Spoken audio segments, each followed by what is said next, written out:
Hello everybody, and let's exit to port again. Indeed, well met. Well met, young adventurer, Mr. Grumbles.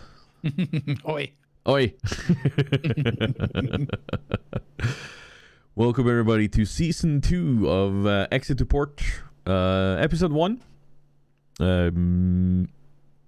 We have not talked about any sort of format change or anything like that. Because we like our format, and if you don't, then that's ableism. No, racism. No, that we don't care. We honestly don't care if you don't like our format. If you don't like it, you don't have to stay, but we like it, so we're gonna stay. But we do appreciate feedback and comments and questions, and we actually have a few this time around, which I'm very, very happy about. So thank you first and foremost to the community, and thank you everybody who's listened throughout the last year. It's fun to be back. Who knows? Maybe we'll do this more often at some point. I have no idea. But for now, it's gonna stay with once a month. Yeah. No, it's been a while, roughly a month to be exact. What brings us back? The calendar. Does it though? Doesn't that bring us forward? I mean, I Also, suppose. I just want to say to any viewers right now, I'm currently undergoing a slight heat change since I had my booster shot yesterday. So I will be keeping my water bottle at hand to keep cool. So if you hear any drinking or such, I am sorry for those of you who have misphonia. But right now, I'm in the kind of I don't care, I need to hydrate mood. Yeah. For those of you watching on YouTube, you will see the topics we hopefully will be able to cover in the middle of the screen. For those of you listening on Spotify and other places where the podcast is available, it might be in the description. I honestly don't know how this works, but it should be there. There's a chance it'll be there. There is a chance. There's also a chance that we'll stick to the script. There's also a chance that we'll do it in the order it's posted. But Wait. I think you know both of us well enough. You have a script? Hold on. I've got a team of writers. Do you not? Well, did they send me the script through snail mail? Like what's going on here? What's going on here? I'm gonna put away that mouse so I don't sit clicking on it. Yeah, it's weird being back. But at the same time, it feels like an old shoe that you've put on, and my microphone arm is squeaking. I'm so sorry. Nothing has changed, yet everything has changed. I say we just dive right into it. Why not? People wouldn't expect any less. No. There's going to be plenty of talk, no matter what we cover. I have a feeling. So we kind of sat down here in our editorial meeting. And we talked about topics that we want to cover, and we found out yes, we want to talk a bit about this. The top topic is tech tree ships for dubloons. Not too long ago, from the wonderful people over at Wargaming, and I can see I can see where the ire and annoyance will be coming from a lot of the community, and also from myself, because I'm not a fan. It feels very familiar. So yeah, like I'll be honest, I didn't quite catch if there was anything special going on. Like, was there a commemorative event? Was there something like that going on? I have no idea. But I do know that if you did spend doubloons on those tech tree ships, like we're talking stuff that's been out for a while too. I think the Talon was one of them, and some of the British cruisers. But what you did get a perma camo for them. If you did that. So I'm guessing there was some sort of special event. I'll be honest, I'm not sure. Still, what do we have to say about spending doubloons on tech tree stuff? Yeah, I'm not a big fan of it. I think, you know, there's two sides of it. There's the one side of it of like, well, let people make a choice and it's their wallets. And if that's what they want to spend their disposable money on, then fair enough. And I'm completely fine with that. Of course, individuals, it's not a criticism of anybody buying it. Not even people that buy premium subs when they're eventually there. But, you know, I just think that, especially given the timing and the summer of discontent last year, and then they're making pretty good moves for the most part, few little wobbles here and there, but overall looking in a much healthier position. And then suddenly it felt sudden. Again, these are probably decisions made like a year or something in advance, but it, to us from a publication point of view of this, it felt suddenly a bit of a return to old form, which nobody was really a fan of. And I think that from a marketing, you know, PR point of view, they could have been like, let's just shelve that one for now, shall we? Maybe we've got good, genuine business reasons to do it, but maybe the timing and the sentiment is, you know, and starting the new year afresh and all the things going on in the world.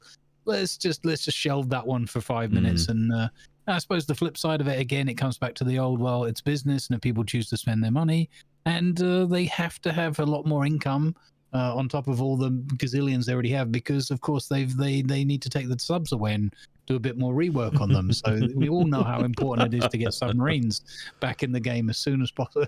Okay, I'll stop. Yeah, no, we actually we did talk a bit about like if we wanted to cover the latest patch. And you mentioning subs now, I kind of want to talk a bit about that, where because the subs were in testing for a long time, and you could meet them in randoms, you can meet them in all sorts of games, and in this latest patch, they've gone back to more development, meaning they're no longer in active test on the servers. And I can say without a doubt that it hasn't really impacted me in a big way. There are some games where I've been ruffled stumped by a sub and not really felt like I could do anything. However, there's a different threat out there that I said it from the day they were launched. The Russian cruisers, man. The cruisers, carriers. The Russian carriers, like, Yeah, I remember you warning. I remember you speaking of it, and I remember thinking, yeah, but how bad can it really be? And then about a week ago, I got Nahimoved. Yep. And I was not impressed. Nope.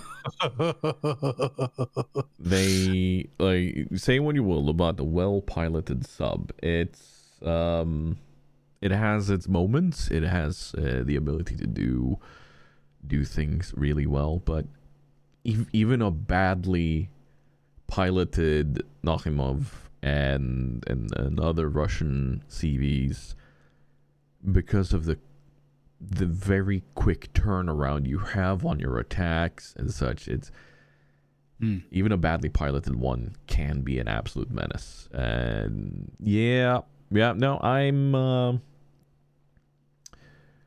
I've started noticing the CVs more now that the subs are gone. I'll say that.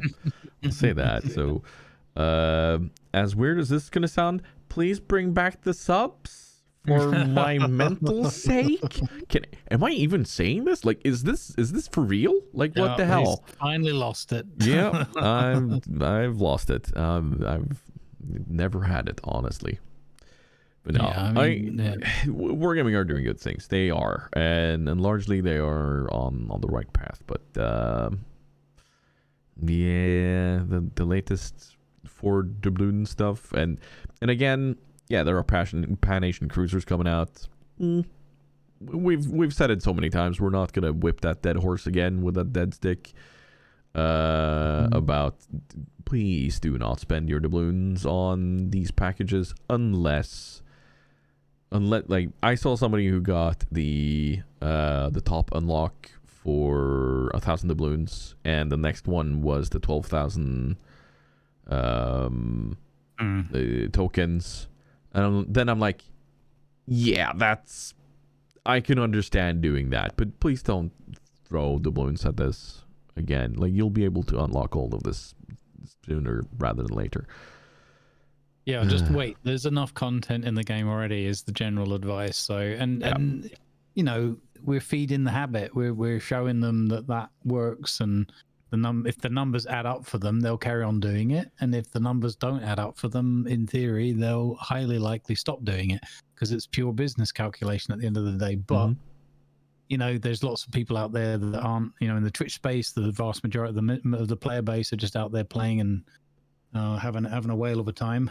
See what I did there? Yeah. So you know, I guess it'll just do whatever it wants to do anyway. But I think you know, you don't want to be too naive, but it would be nice if, you know, business practices and the overall sentiment of the community could be somewhat aligned. If not, they can never exactly be in the same spot. But they've just, you know, again. It's more from a point of view of frustration because they'd made great strides to get a lot better. And then they were like, oh, but we can always just play the Joker card. So, but yes, we'll see. Have you, just a quick question before we move on, but have you run into any of these super carriers yet? What's their status right now? Because I've heard of them, but I've not seen any yet. I've seen super cruisers and super battleships, but I've not seen super carriers. As far as I know, they are still in closed testing, but this is pure speculation from my side, and if I knew anything about it, I couldn't tell you. You couldn't say it anyway. Yeah. So there's that. I was wondering if they were live, and I just hadn't read the memo because I don't read the news. No, the dev server info came up not too long ago, so it'll probably be quite some time. But with the new way that Wargaming are communicating, we are likely to hear about it in a bit before they actually fully release. So yeah. Okay, that's good. Imagine, right? They rework the subs and they actually make them capable of hunting and killing CVs. And then you had this great kind of like, you know, mecha robot versus the kaiju, the subs versus the CVs. And it actually, and imagine how popular they might become because of the kind of mutually exclusive. You're either the plane person or you're the underwater with the fish person. And they just go at it and you suddenly see loads of them. It'd be quite funny. That was one thing where I felt a bit sad for the subs, apart from the fact that personally I find them a bit boring. But they get loads of action suddenly, then 2 or 3 minutes go by and then it's like dum-de-dum-de-dum. But wouldn't it be, and then you meet a CV and you're like, cool, I got the CV, he doesn't know, and then it's like, oh, I can't really damage him. Damn. Yep. It'd be kind of funny if you could actually, if that became the kaiju hunter. I think that'd be amusing. It's it's a thought, and maybe something Wargaming should make a note of. That being said, I watched a certain former content creator or CC for World of Warships talk a bit about it in their video on YouTube, while they looked at clips of it was like that Wargaming had released from the dev server to kind of showcase what they're thinking, what direction they might be taking, and just the initial kind of crisis maximization way of talking about it and blowing everything out of proportion is it annoyed me. Because they were looking at this this consumable, kind of like the ESA consumable where you launch the torpedo planes, and thinking, oh well, you can use that forever and just keep on spamming these jets. Like, no, it goes on a really long cooldown and all of that. And I'm like, the only thing I could think was, okay, we're making these super CVs more consumable based and very different from what we already have. So I'm like, yeah, okay, I can like this as an idea, but Where we'll end up with it towards the end, who knows? We'll figure it out. Like we're just gonna have to keep an eye on it and see where it goes. But I do think that with this, we will also be seeing more and more of a move towards Cold War era ships. Cold era ships? Yes. The polar night is upon us. Yeah, no. The Cold War era ships more and more. Don't forget CV-69, the refrigerator. No, but seriously, we will probably see more and more of a move towards that, and I don't mind, because games need to evolve in order to stay afloat. I see what you did there. Can I be honest? That was unintentional. I could tell because you didn't put any emphasis on it, but that's why I wanted to throw it back at you. But no, the need to evolve for games are there, like, because there's only X amount of people that you can entice with the idea of historically accurate combat. And we can see that by the fact that they moved away from that a long time ago. It's been a very long time since Wargaming have claimed that they want to have any sort of historically accurate matchmaking or so on. Like they've clearly said that. But people keep holding on to that thought. But yeah, no, I don't know. The War Thunder does it well with Cold War era. So yeah. What do you think? I think there's a lot of room for it as well, and it's probably a lot simpler to say. I'm sure it's a lot simpler to say than to do, but I think that they've set precedents and they've given examples, and I think that there's a huge opportunity for wargaming if they positioned and marketed their different game modes more effectively. They put them in there, they go like ta-da, and then they walk away from it. They literally do like a drop and run kind of on these things. And I think that if they made, so for example, ideas I would have is they could put different kinds, like with ranked where you've got steel, whereas, you know, and different rewards and things. So basically, but it kind of becomes like a smaller random game with rewards, right? Because of the way they've changed it. Imagine if you had like the different modes there, like I can't remember the name of it, you know, but they grab the buffs thing, the Arms space torpedo thing. Thank you. The space torpedo-y thing, the end of the world post-apocalyptic thing that they did. I think those are really fun to play, to change it up, to have some fun.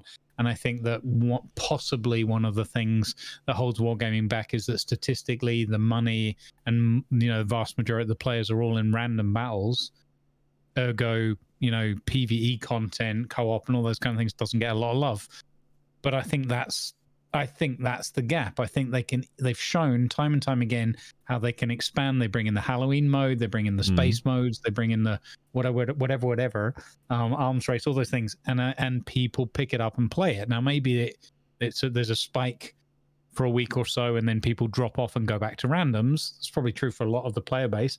But again, you're talking about this massive part of the player base that isn't in the Twitch space, the vast majority, and so they're not going to be the ones following the trend from a what's marketed, what's in your face, what's visible online point of view. They're going to be playing what's just fun to them.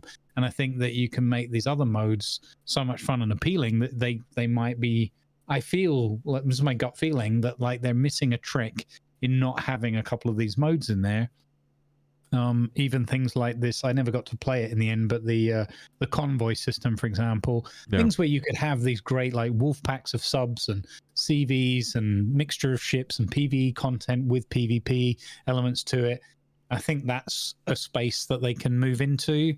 I think it works very well in the War Thunder space to have these mixture of content in the sort of so-called, you know, in air quotes, random battles or whatever.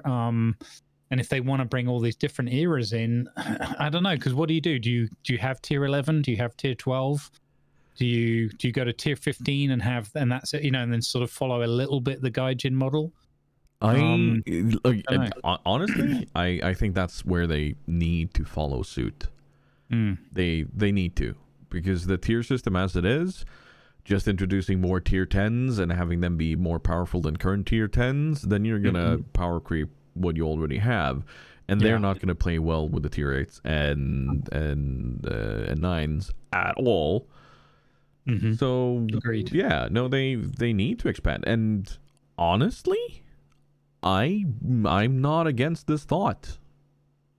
I'm not against this thought as long as they also think about how do they play together with tier 10s, like how do they interact with each other, and keep that more and more in mind as they go forward, because it's a bit of a meme, but you see more and more people, or at least I see more and more people, and become more and more aware of people talking about unbalanced matchmaking in games. I'm like, is it really though, or are we focusing on it because we know that there are super ships or other era ships coming? Like, is that what we're talking about here? Maybe, I don't know, but I do feel like they would be in the right mind and idea to evolve the game, simply put, and like maybe not smack a completely new game mechanic on top of it as you're doing it or such, but yeah, one step at a time, and bring it in a way where people can go, okay, now this is okay, and then you go, that leads us a bit away from too much experimentation in the main core of the game, which is another one of those sources of regular frustration. Like to go back to War Thunder a bit here, they introduced the ability to dig your own trenches, almost, or to kind of wiggle back and forth with your tank with your dozer blade down, and then you'd make your own dug-in. And if that was quicker, I think we'd see more people use it. But it's a new mechanic that you could technically use with great success, but it wasn't like thrown on top of some other major change. No, it was, this is what we're focusing on, this big update, and it's a good way of introducing stuff. Speaking of War Thunder, hey, we're getting good at these segues. You brought up Soundmods for Immersion in War Thunder. What brought you there? Like, what sparked this? Yeah, so shout out to Wingling Dragon and the community. So we've been playing in a bunch of these sim events again.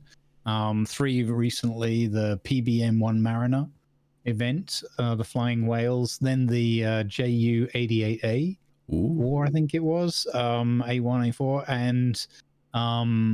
and then most recently some Wellington bombers giving the German fleet the welly. And these events are fantastic fun. They're super immersive. They're pretty intense while they're ongoing, because sim, unless you've got the skills, it's a challenge. But what's really exciting to see is how many people across so many different communities are getting involved, how many players and content creators and things just helping each other and just enjoying the space together. And we had, I think, probably around 50 people concurrently in the Wellington event, I think it was. Oh, wow. And it was pretty similar for the JU-88 and the Mariner, I think early on, similar numbers. So we've gone from like mid-30s to like around the 50 mark, and that's really, really cool, because the majority of those players are, well, I think the majority, but a lot of those players are not so comfortable with sim yet, like myself, learning the way through, but willing to participate and be part of like really fun, immersive and cinematic experiences together.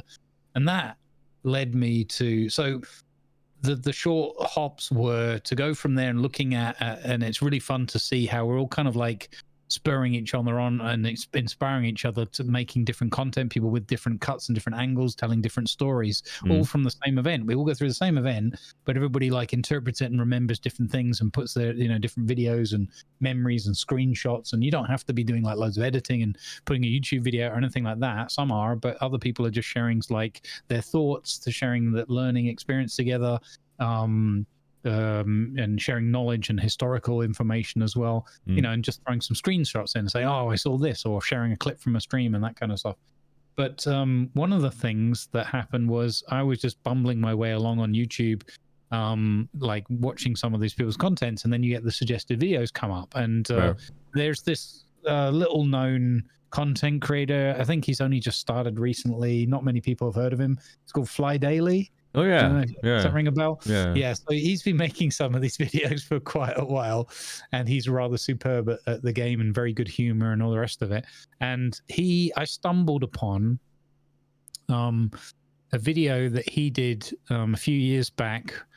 Jingles was in, a bunch of other people. I'm not going to like say names because I don't know a lot of them, and I don't want to remember one and forget another. But I think Jingles is someone that podcast listeners will be very familiar with. And yes. They did a Battle of Britain video. Oh, okay. If you've not seen this, you should. I thoroughly recommend it. And I was watching this, and firstly, kudos. It was 3 months for the edit for this. Multiple people involved, right? Okay. Because it's like a 50-odd minute like movie, full on Battle of Britain reenactment type thing, and it's stunning. Like Mike Goes Boom was in there, doing some of the German stuff and everything, and it was really good. But anyway, what got me was they had the planes going along on that, and I was wondering, did they do this in post editing or how was it done? And maybe some of it was, I don't know. I may have to reach out to them if that's possible. But some Spitfires were going along the coast, and they had just like the quintessential Spitfire engine sound flyby type thing, Nice. And I'm really fighting the urge to go meow. Anyway, and I was like, it caught me off guard. I was like, I think I had my headphones on or whatever, but it was like top quality sound, and I was like, excuse me, because I've been doing a lot of this cinematic video edits lately, and it's great, and I try to keep the music level and the engines and the gun sound and stuff like that, so that it's nicely balanced, because it's more fun and more immersive as a video experience afterwards.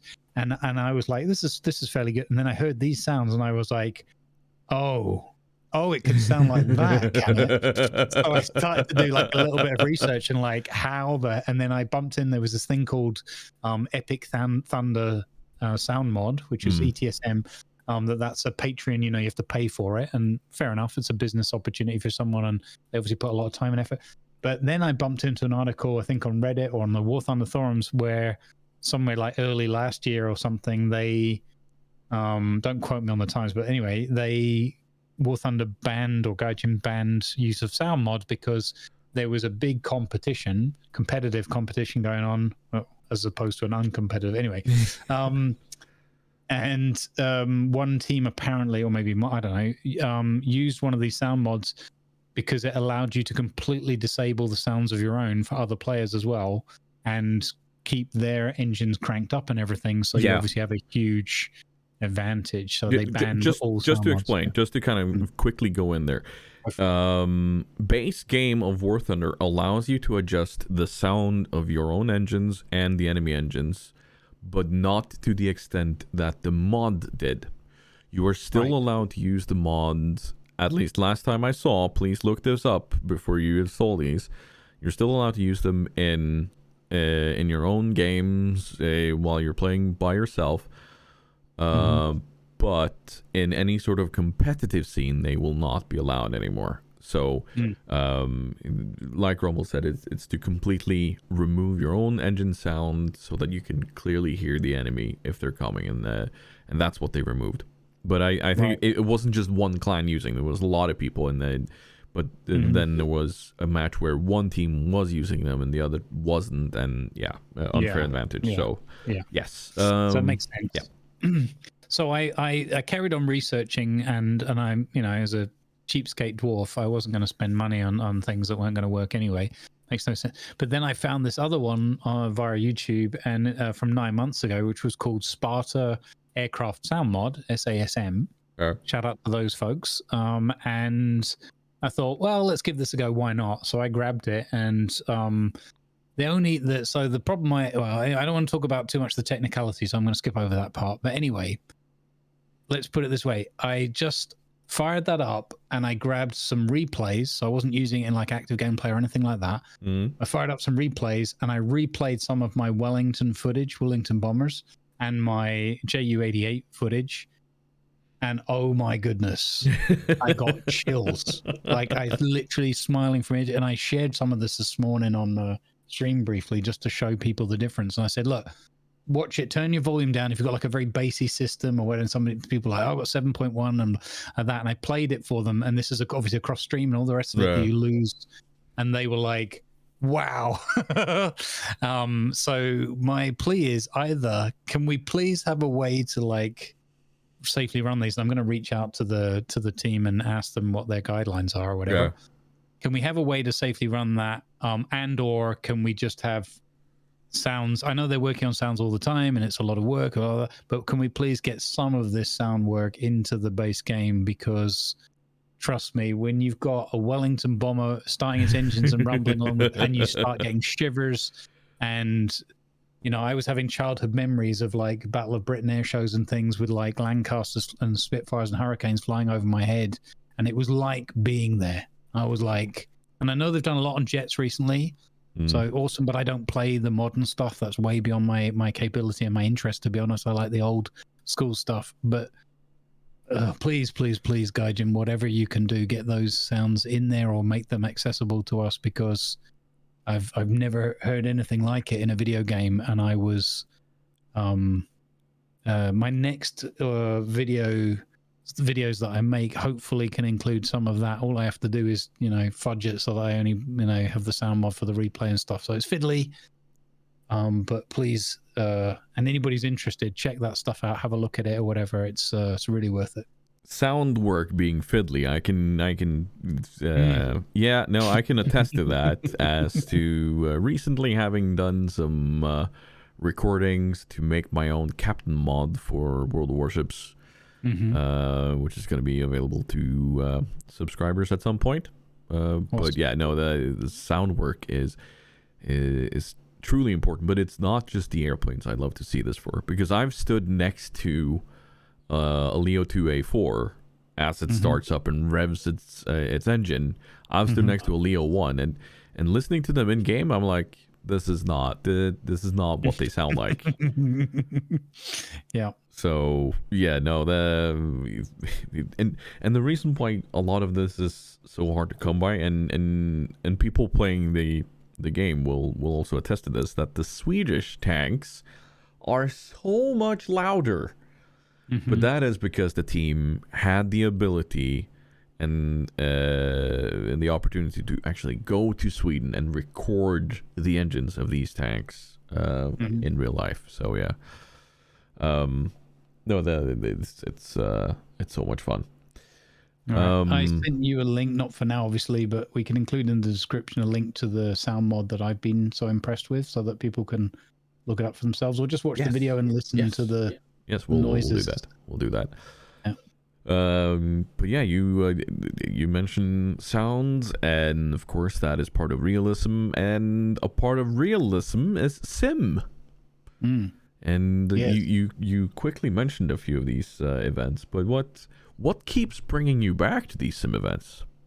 I can't get enough of it. It's like a magical mixture of, I love immersion, right? I love being lost in the moment, in the experience. I think that's the sort of role-playing part of my brain. I love to be lost somewhere and have that abstraction and feel like I'm actually within what's really, what's going on virtually. And the sim event brings that. It brings that intensity, like when you're live. I think that the way the community and all the players and lots of people are really buying into it and being really enthusiastic and bringing knowledge. There's people like Sky Shark who it's unbelievable what they put together to help set these events and all the historical knowledge and everything they're sharing. And the players being so enthusiastic, and you've got that whole gambit from like me going like diggy hole, hopefully I take off, to here's exactly the caliber of exactly this, and this is how many shells were fired in this battle. So you got the whole and everything in between, and it's just I think it's overall just the enthusiasm. Wing brings a lot, and there's so many others that are like Crab Nation. There's just so many people. I don't want to. It's almost a pain to bring up a name because I can mention so and so and so and so. But anyway, I love you all. Thank you for all the people that are playing. Thank you to all those who are watching. And I honestly, like Jurak joked the other day, he's like, play Sim Tank, like, because I was talking about how much I'm enjoying Sim, and he's like, play Sim Tank. I was like, I'm no good at it, but I would play if I would play it just because it's a bit like Hell Let Loose. I'm just happy to be there. I don't know what's going on. I'm getting murdered every 2 seconds, but I'm smiling. The thing that probably should be mentioned for these events is that you usually have a lot of people loading into the game at the same time. So you have a certain amount of control over what goes on and so on. But it's not like it's scripted from start to finish. No, like there is a cutoff point where people go, okay, we've now done the part where we get our cinematics and so on for the fun of the game. Now we play. Yeah.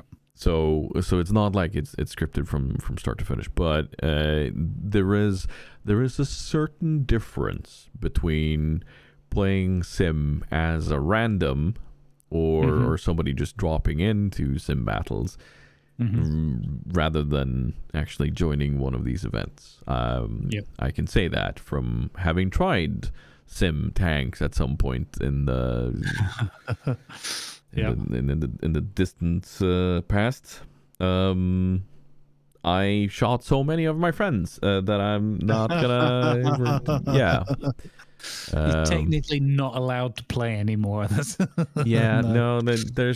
a whole issue of trying to figure out if a Sherman is friendly or not when you're playing certain nations. Anyway, let's move on. Let's move on from me killing my friends to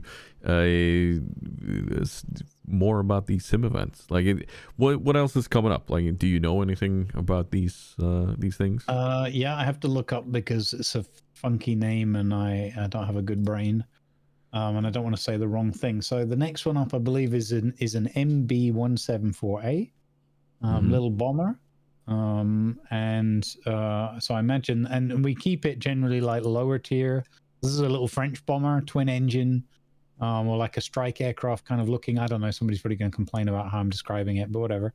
And yeah, that's going to be the next one. I'm not sure the exact date. They're usually most weekends, but I need to double check the schedule because it's not listed on the Discord in front of me right now.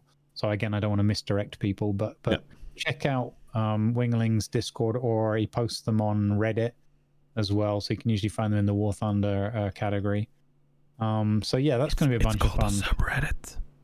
Oh right, okay. So yeah, well, I didn't know you had to sub to it, but okay. So, and again, we try and get as many people. We do a few different segments of it, like where we go for, like Tiger was saying, with the cinematic part, the takeoff, the taxiing, the landing, the flying in formation, just to get some nice shots for everybody. Then there's the action sequence where it's like a bombing run on a well-designed sort of target, and then it kind of goes all out of control into a free-for-all, let's go, let's do this kind of situation. So everybody gets to do a bit of pew-pew. Everybody gets to learn or practice and experience a little bit of formation flying and taking off and landing, and it's just a really good laugh. As I said, the fact that we're growing and growing with popularity, bringing more people into it all the time, just speaks for itself, really. So I really would encourage people Wing has done a great YouTube video on how to set up your mouse and keyboard for Sim, and I set that up finally for the last event, and the difference is just like oceans wide. I was like, I'm not very good, this isn't going to help me, and it was like, oh, I can actually take off in a Wellington without powering through the rest of the... Oh, who would have thought? So take the time, set it up, fiddle with it to get it right for your own personal taste, and please come join us, because it's really, really rewarding. You'll enjoy the experience, although it might be a bit intense for you if you're not a sim player. And afterwards, you get to either create your own content from it or be part of what people create, and hopefully have a nice fuzzy feeling of goodness about being part of the whole thing. Yeah. And these are events that go on from time to time and pop up with a fair regularity. So, like Grumbles said, keep your head where these pop up, and you might be part of it. Yep. Speaking of something I'd like to be part of, somebody, I think it was Mari. Actually, I know it was Mari, who asked in November. Our thoughts on, let me get the wording right here, mini TwitchCon with you two, as in me and Grumbles, and friendly streamers, ? Discuss. Point.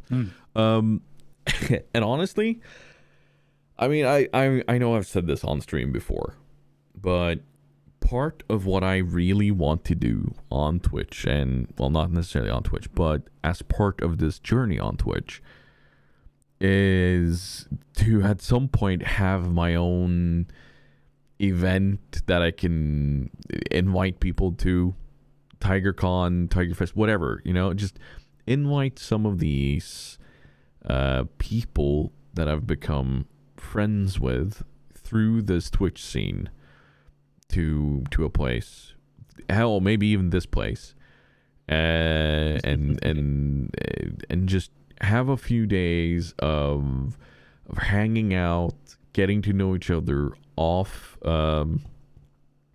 screen, and actually meeting up. I would love that. I would love to be able to sit down somewhere and have a beer or a hot chocolate or whatever the drink of your choice is, and just relax with a good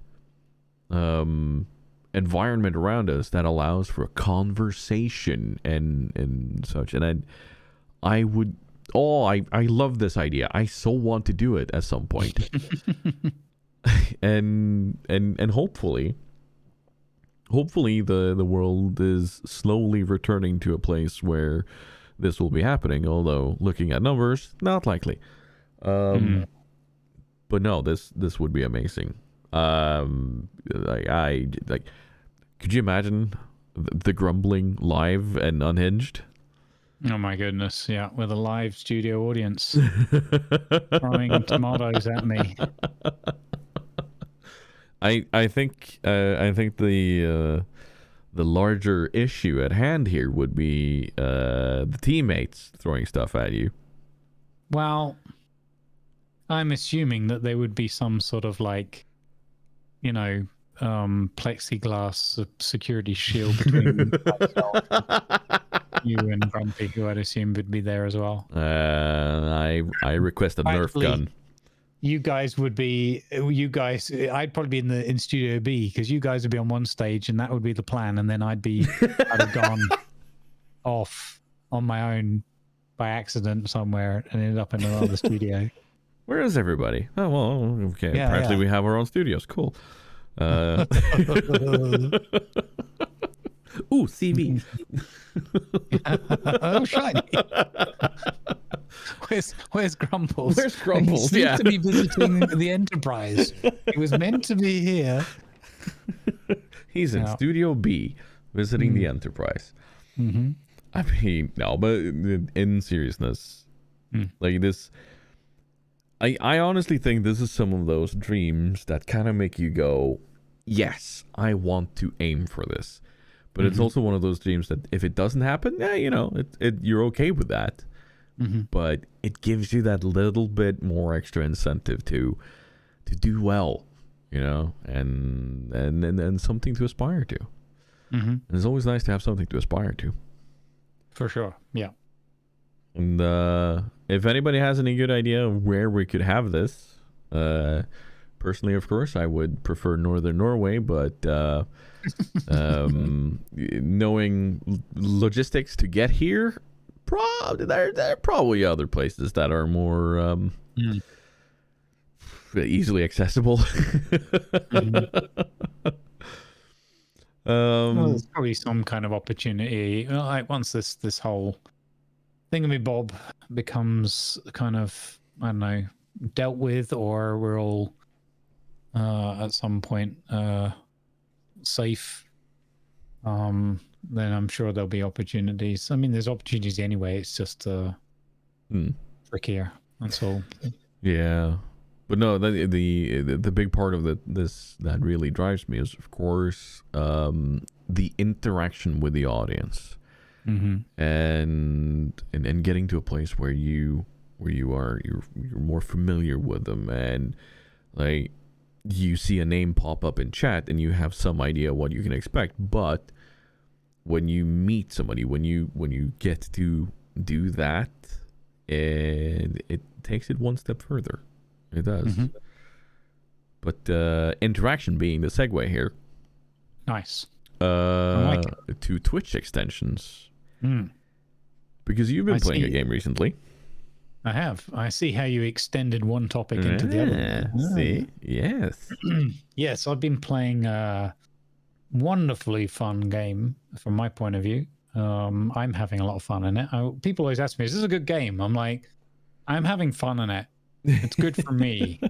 I think carefully about how I respond to those kind of questions, so I don't want to misdirect people. But your mileage may I've been vary. playing a little thing called Expeditions Rome. The latest in their Expeditions series. I understand there's an Expeditions Vikings, but I've never knew about that. Whatever, being not really like what I would call a classical gamer type person. I'm a role player who stumbled into games, I guess. Yeah.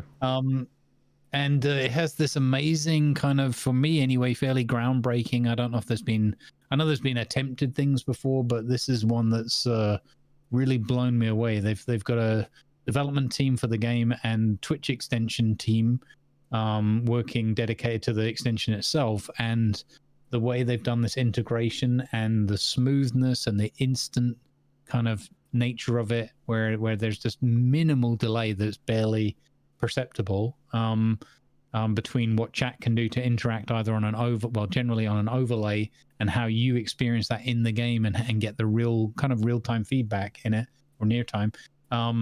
It's amazing. It's ramped the audience participation for myself and for all the other people I've seen streaming it with access to this to just a whole new level. It's so, and chat have the opportunity to either help the streamer or be less helpful, downright unhelpful to the streamer. And sometimes by choice and sometimes by accident. Like if they start a fire during a combat, that fire might be in a good spot, or as happened to a new buddy of mine, Cringer, that we've met recently, it might be a massive explosion of Greek fire that engulfs his entire team right at the beginning of combat. Oh no! Yeah, it was glorious, Tiger. It was like a bomb had gone off on where his fight was standing. Yeah. So it was very funny. But yeah, it's I don't know how much of this you've seen or how much I've seen quite a lot. I've seen quite a lot, and I can say that there are other games that have Twitch extensions that are they're well made. And Twitch integration. One I've played myself is Vermintide and Vermintide 2 that has Twitch integration where chat can vote. However, in comparison to how fluid this plugin was, the one for Vermintide has nothing on it, and the amount of things you can do was amazing. To explain a bit to those who are not aware, there is a currency in the game called Denari. And by watching, you gain Denari. As a viewer, you gain Denari. And you can choose, like Grumble said, to help your streamer by giving them rations or healing stuff or so on. Or you can spend it on becoming an NPC in combat. Or redirecting fire. Like, there's so many things you can do. There's one thing I'd like to say about this certain extension, though, however, that I'm not sure I like that part of it.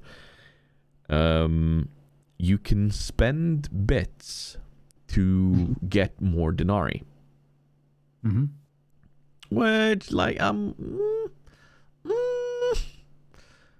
it turns it from being a completely interactive thing to a thing where, okay, right, suddenly we're monetizing this, and I can see both sides by all means. It's just I'm on the fence about the bit thing, I will say. Yeah, I wasn't sure about that part either. There's a couple of things that I would say to that. One is it's obviously in support of the streamer. Yes, by all means, yeah. And secondly, you have the ability as the streamer to adjust all the pricing, like how much Denari you do people are getting, like channel points kind of thing. And over time, I think what they start with, if I remember correctly, and most importantly, I guess, the cost of different actions or whatever. So for me, I've left everything at the defaults and it's working swimmingly. And chat, there was a bit of shenanigans at the beginning, as you'd expect. And then chat have fairly swiftly, probably by the end of the first evening into the second evening of it, or second stream of it, have switched to being like almost all supportive of me. There's a couple of people, you'll always get one or two that are like, oh, this will be funny. But, and I do think it's funny. I'm enjoying it. So, but most of the people are helping. So I've been able to leave my prices really low. So people are just able to use what they're earning by watching. So, or they can choose to spend bits if they want to and know that that's supporting the channel. On Cringe's channel, he's had to up his prices really high because his chat are just murdering him and his party at any given opportunity or putting obstacles in the way or whatever.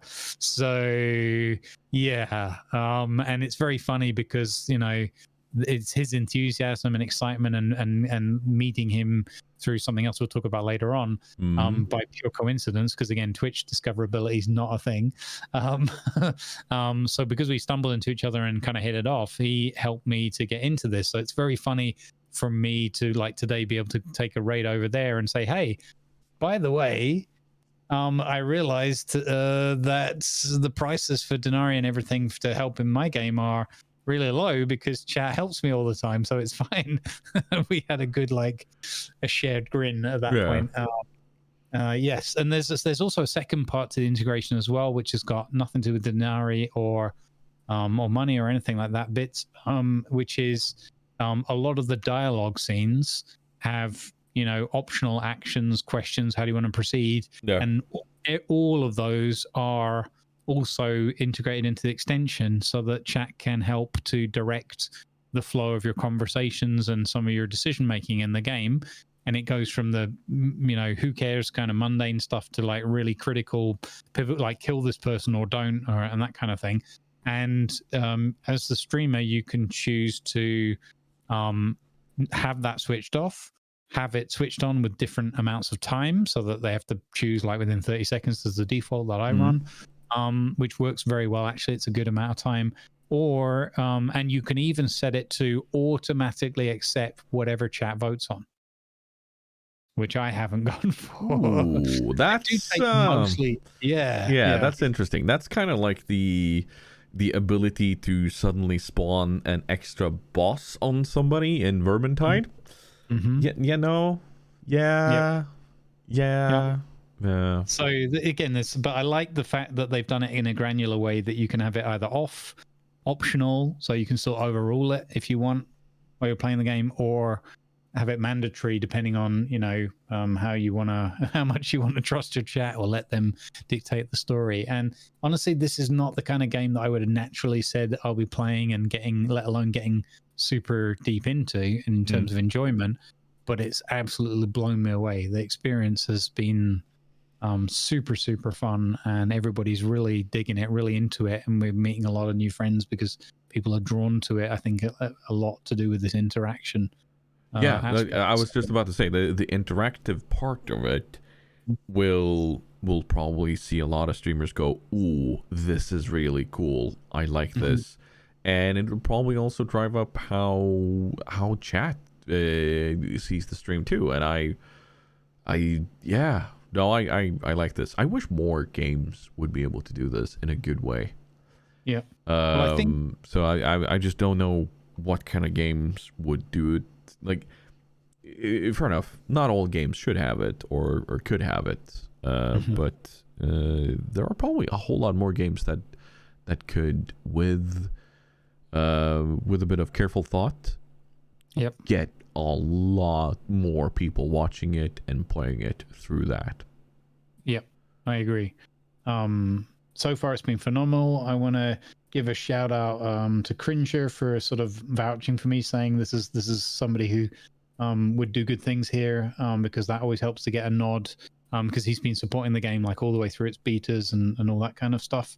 So he's got good contacts. And also to Buxo, who was part of the extension development team. That's a separate team, and they're obviously playing their product to connect to lots of different game studios to say, well, look how well this worked here, maybe we could do this with you, and so forth. And they've all been super friendly. And a shout out to I'm not sure about saying people's names, I don't know their full name anyway, but anyway, Ed or Edward at the game studio as well, because they basically hooked me up with a key for the game. So I was already enjoying the demo, and then one thing leads to another. So be advised that you need to be a Twitch partner, and you need to get a specific key from the dev team to enable this content. So just as a caveat, in case anybody's like, oh great, I'll grab this and stream it tomorrow, keep that in mind. Sure about that? Because Shoggy was playing it with the extension. Yes, but if he had the extension working, then he must have had a key for the whatever the dev version's called or something. Yeah, but he has been a support. Like, he has played the Vikings game too, so it could be through that. Maybe, yeah. Likely. Like, there could be also some other. I'll have to talk to Shoggy about that. But yeah. So it's because I asked them specifically in Cringer stream, and Buxo was there from the extension team, and it was like, I've got the demo on Steam, and I wanted to test out the integration, see how much chat are into this, and whether it's going to be fun for us, but yada yada. And they were like, "Oh, it doesn't work with the demo version. You need a specific key for this version." So because I was going, "Well, I'm going to buy the full game if I'm enjoying it," and they're like, "No, it won't work. You need this key for blah blah." So don't know. At least that's how I understood the whole conversation. And in conversation in the emails, there's said to me that you had to be a Twitch partner to be able to be part of this. Okay. Well, there could be some other backing program, I'm guessing, through Patreon or something. Yeah, exactly. Yep. Yeah. Oh, hold on. I'm expecting a delivery. I just got a text message. Let me double check that. No, it's just my bank notifying me that I have more bills. Great. Oh. Thanks. That's great. Yeah. Moving on from Twitch extension and interactions to a different way of interacting. Role-playing in games on PC. Never heard of it. We talked a bit about it on the last in the last Grumbling, because I asked, well, actually no, it wasn't in the Grumbling, it was this. Well, did you join me on Tuesday, was it? We had a random day, yeah, Tuesday, because whatever, like one day you joined me on stream, and we talked a bit about eco and role playing in that. And it kind of brought us onto a wider subject, which actually has been asked on Discord, both by Mari, talking about things like Conan Exiles, World of Warcraft, Myth of Empires, Valheim, etc. And also Urban Hangman saying a section on games such as Eco that lends themselves nicely to role-playing with a community. And I led into this conversation by talking a bit about Eco and having watched the RP that you guys have been doing on the TLS community server there. And it led me to think about other games that have a natural angling towards RP. Sorry, needed to cough a bit there. And we've talked about Conan Exiles. We've also talked about New World. And whereas both of these are excellent settings for RP,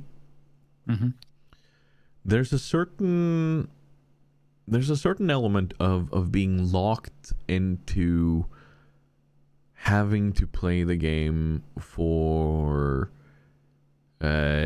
more than just what you do on, let's say, a stream, or more than just what you would do a normal game, because you need to get up to a certain level and a certain area and a certain unlock before it turns into something that allows you to be part of the role playing in a good way.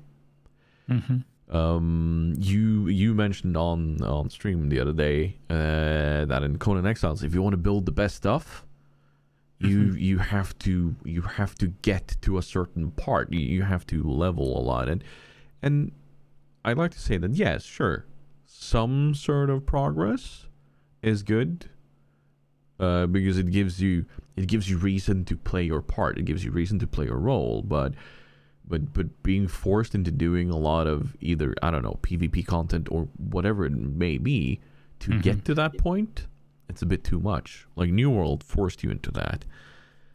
So how much do you know about how things have been done on the Eco server there? So the Eco experience is, first of all, it's got a great premise, a good starting position, because there's one aspect of it which is that there's no sort of traditional, let's call it, violence or whatever, and there isn't the sort of protagonist antagonist type thing. There's just people versus, like, or not versus, but like living within the ecosystem of the world, and you can either have that end well for you or less well for you, or very much or awfully for you, and everybody else that's living on there. So firstly, it's got a good premise of, like, you're not immediately at the beginning competitive. Everybody kind of starts on an even footing, and you're not competitive in that kind of we all crush your opponent sort of thing, right? Yeah. You could take it that way. There's elements of mechanics in there, like owning all the land and blah blah, but overall it's not really oriented that way. And the second thing is what the late shift community did is they learned, especially from their first experience with it, that they made some tweaks with the mods and with their with the tech tree sort of thing and the progression, where they made certain elements mutually exclusive from one another, so that, and I'm not going to go into the minutiae of it and talk about whether that was a good balance and whatever, but the general principle of you can't be this jack of all trades, sort of in a friendly sense, power gaming a little bit so that you're self-sufficient. You had to rely on other people, whether they were in your own company or whatever, or beyond, but you had to trade and role play so that you could get the full experience or make the progress you wanted if you were focusing on the progression. And I think that was a really, really good move, because it made so many more RP opportunities kind of come to the forefront. So I think that was that those were kind of the things that fed into it, but it still leaves me with like with us with that question, that conversation about, well, how could you make this happen in others? And I think that for me, I've learned a whole bunch through that experience, and one of the key aspects of it is really putting a huge emphasis on, and I put this in air quotes, like cooperation for the win. Like if you want to win, or you want to, whatever it is, progress, etc., you have to try to put, and really almost entirely mandatory or extremely high benefit, at least, on cooperation with others, to make it possible. And then you need a little bit of magic from the setting, and then you need the community to kind of really buy into that. One thing because I mentioned GTA 5 as we were doing the editorial, and that's a game that kind of impresses me in how well you can actually RP in it. However, it is you need a modified part of the game that kind of, it's not necessarily approved on by the devs, so I'm kind of on the fence about that, but it is kind of impressive because there's nothing in the character progression or your personal progression that stops you from being part of it as you are. You drop in and then you can do your stuff, and that I really like.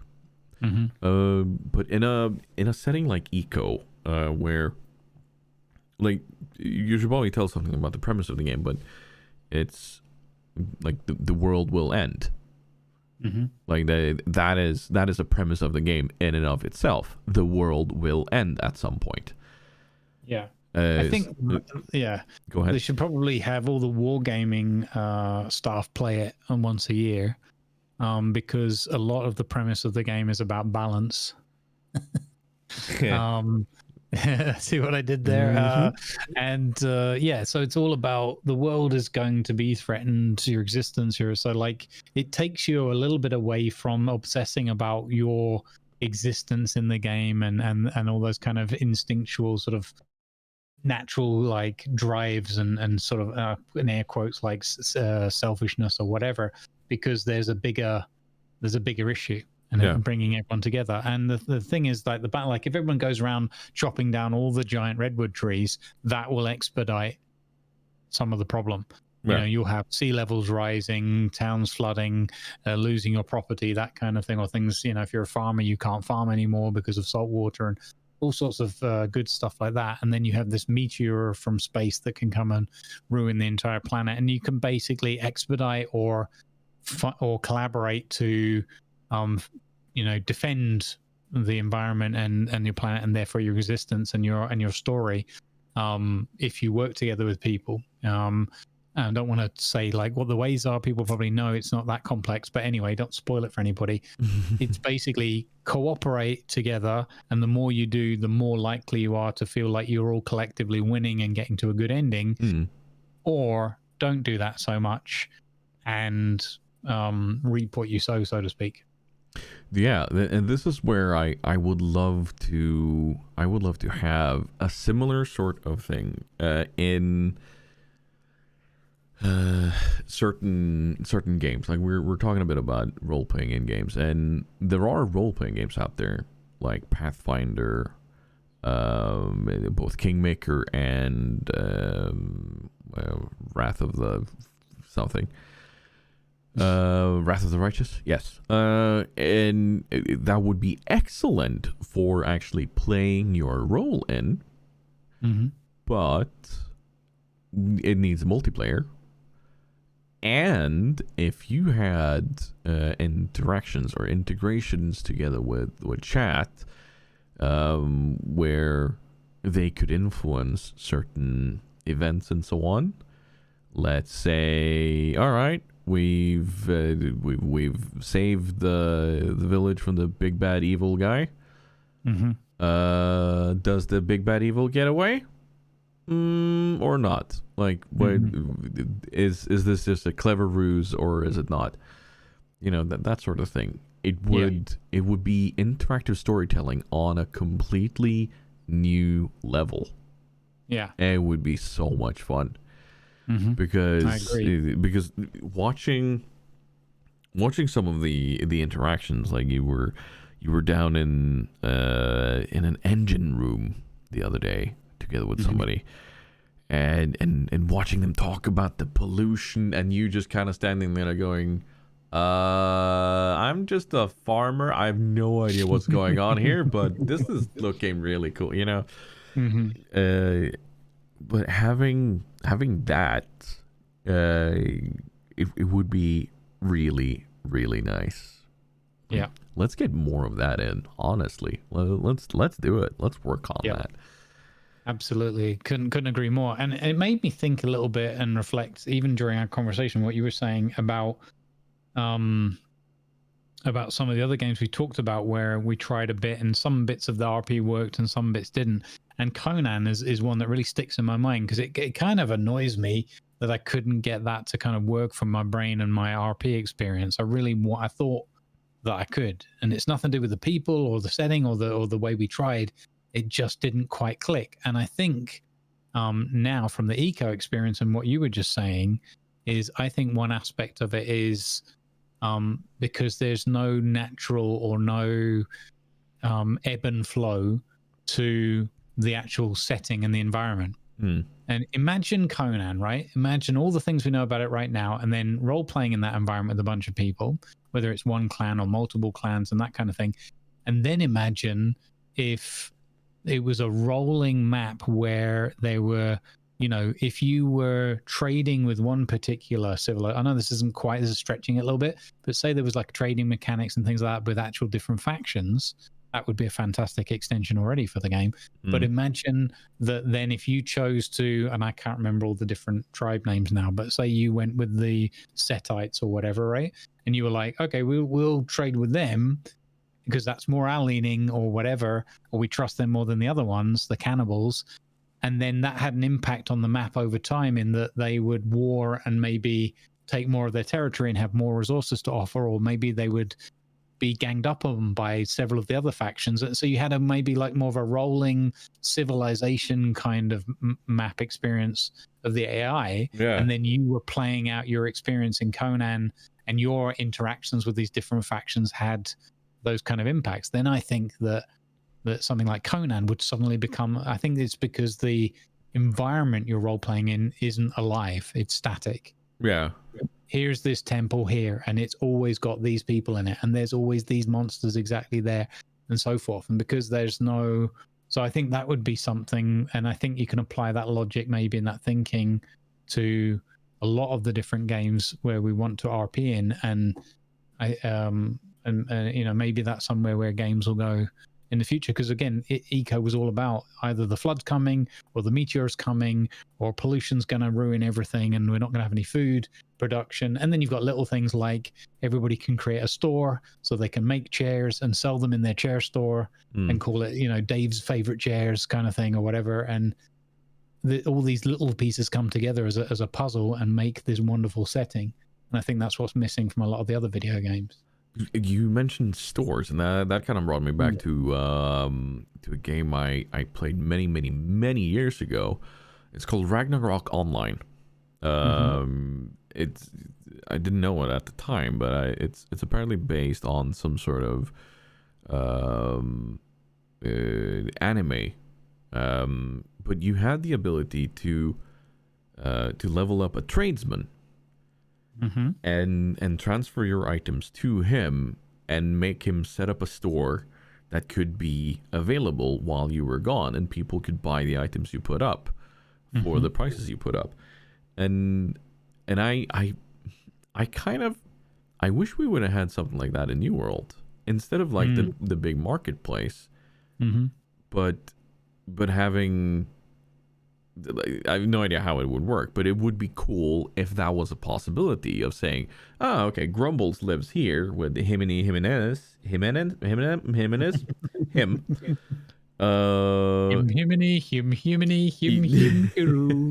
Yeah, but we know that Jimenez, yes, he was a great fisherman from across the Sea of Ogada or whatever, and he could post the items and have them be part of his his house, he would have a little shop part. That would be actually kind of cool. Yeah, that would be fantastic. I agree. So yeah, no, I that's why it's been so fun to watch you go shopping for your tractor or interact with Henri and his shop and so on, and seeing all these people work in different ways, and I think was it Cletus that you were selling your weeds to? Yeah. The secret weed farm. The exclusive deal for selling my secret weeds to Cletus, the tavern keeper. Yeah. And so much that he ended up naming the vodka after my character. Hey, there you go. Yeah, no, I just really loved seeing those interactions. It's so much fun. And this is actually a really good, like, unless there's something you want to jump in with it, but I really do feel like this is a really good segue on to networking as a streamer. Having these things, be it RP or interactivity that you can talk to other streamers about how they have it, how you have it, like with you and Cringer with Rome, and talking a bit about why and sharing experiences. This sort of interaction, this sort of networking is probably what really should be going on out there, because you have like-minded people with different experiences that you can talk about these things. You can have a good conversation and learn from each other, learn from each other's mistakes, learn from each other's wins, and then grow on that. And honestly, networking as a streamer is hard. It is near on impossible. I'll just say it right there, because what kind of options do we have right now? We have jumping into somebody's stream and talking to them until there's a natural way of bringing up that, yeah, I'm a streamer too. Because right now, if somebody is live and you talk about it, that's borderline self-promotion. Yep. So go ahead. Yeah, so I absolutely pick up on that thought. So this is kind of where I was at last year a lot, and funnily enough, it was it was our great mutual friend Miss Marangana, who was like, with a bit of Lanavar mixed in there as well. But Mari was like, just said to like straight to me one time, she, what Mari's like, she's just like straight to the point. Why don't you do this? Well, you shouldn't do that. Like, oh yeah, you got a good point there. Like in the most caring way. But she was like, you probably should like network more and say hi to people and whatnot. And I was like, yeah, well, because with my work and my limited time, and and some of it is exactly what you said. I don't like to pop, because finally you have the tick and you're like, that immediately outs you unless you turn that off everywhere you go. But like, so it's like, well, if I don't know these people, I've never introduced myself, especially if it's like they're in quotes, like a big channel or whatever, relative, whatever the numbers feel like. It does feel a bit like, well, I'm not trying to like muscle in here and like get myself a VIP table seat or something, and also I don't like to be like a distraction or whatever. And all these thoughts go through my head, and ultimately, I've thanks to that prompt, which was like a bit of a sting from it in the sense of like, well, that's annoying and I don't want to do it. So it wasn't like anything wrong with it, but it was like, well, this is like annoying and forcing me to stop being so introvert or whatever, right? And I was like, you know what? If you do genuinely just get on with people who are just curious about what they're creating and what they're doing, you actually just need to go there and say hi and just be part of that community. The same way I like people to come and say hi and be part of what we're doing. Yeah. So it helped me to think about it and put it in perspective. And I think also because I'm full-time streaming now and not having the sort of job and everything else distraction, I feel I have enough time to actually like say hello and start a proper conversation and be part of people's chat and community and what's going on.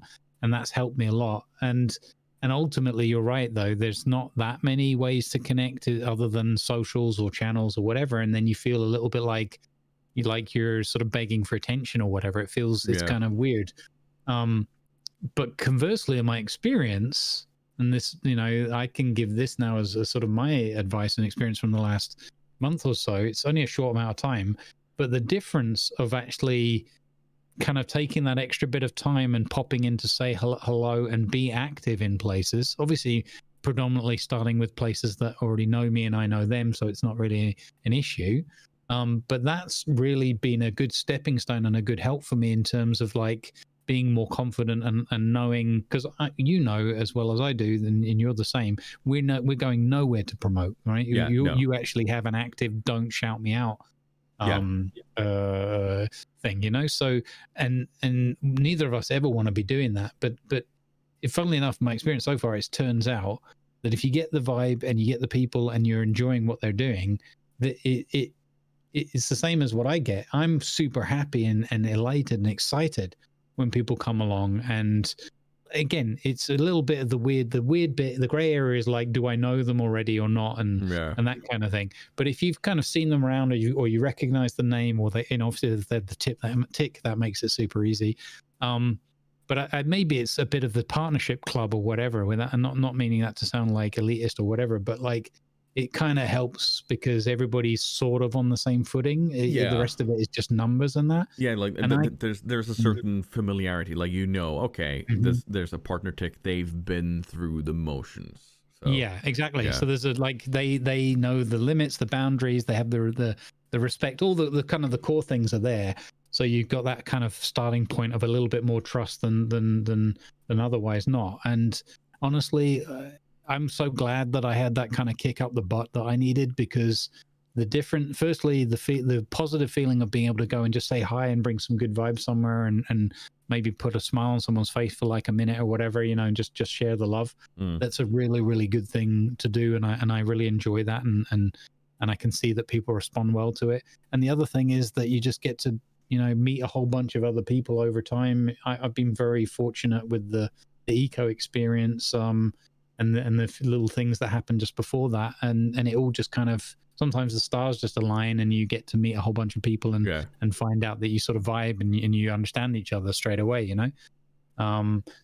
so the only thing I can really say is you got to do it. You got to get put yourself out there a little bit, but in the sense of be part of people's communities and engage with them on that level and what they're doing. And don't, I suppose you're not approaching them as a, hey, from streamer to streamer, even though that's part of it. You'll get to that step, but that's not step one. Step one is just being there, getting the vibe and understanding like the content and the community and how the community is engaging. And that's kind of what I feel like I've learned a little bit from it. I'm still learning, but I feel like because so an example is, I've hung out in like Gassy Mexican's stream on and off for quite a long time, whatever, a year and a half to however long, right? But I never ever said anything, because I'm like, I don't want to pop up there and it's like, oh, there's this guy with the tick or what, no, and I could have fiddled with it, but I just didn't even want to be like, I'm like, he's busy, he's got thousands of people there, they all know each other, there's a story, and I need to first of all become embedded within this community if I enjoy it, and I'm there for that purpose and that content. And that's kind of where he and I got a good understanding and clicked quickly, because he came along on a raid. I can't remember what the circumstance was, completely random. But they came in and I was able to interact and say, oh, I remember when you were doing this and you were playing an eco, and that Chive Guys and all that stuff was hilarious last year, and blah. And I had that history to that just came to my mind. It wasn't like I was deliberately going, oh, here's a list of things, like a stalker, but it was like, these are the things that popped into my head, and we had a fun interaction on that basis. And then with the chat, because the chat knew all of that as well.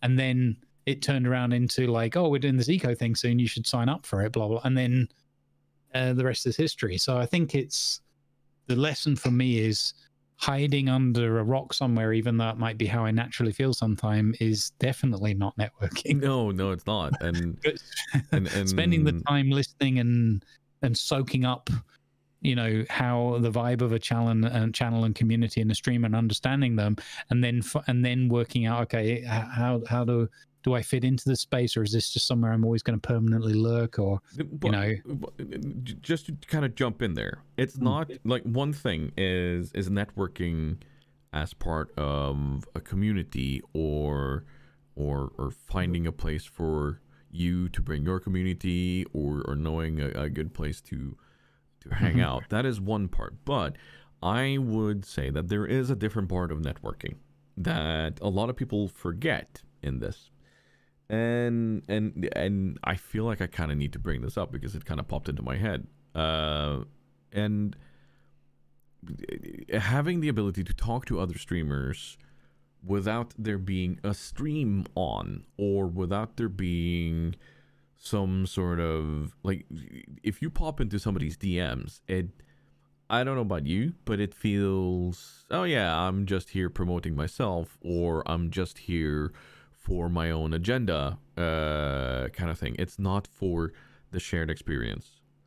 And a while back, there popped up a certain app, tool, whatever you want to call it, that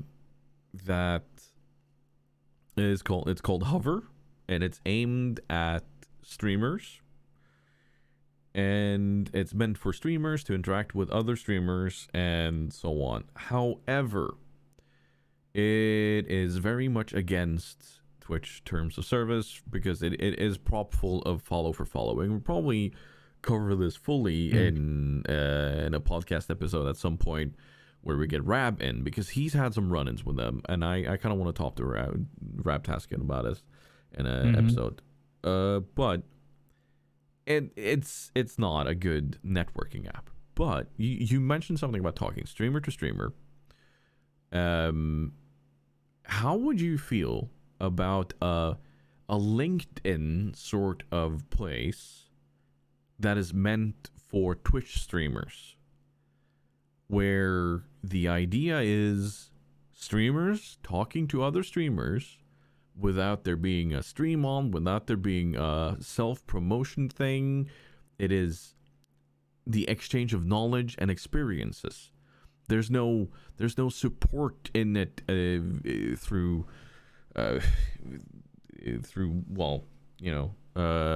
hollow engagement and so on. No, there's the active thought of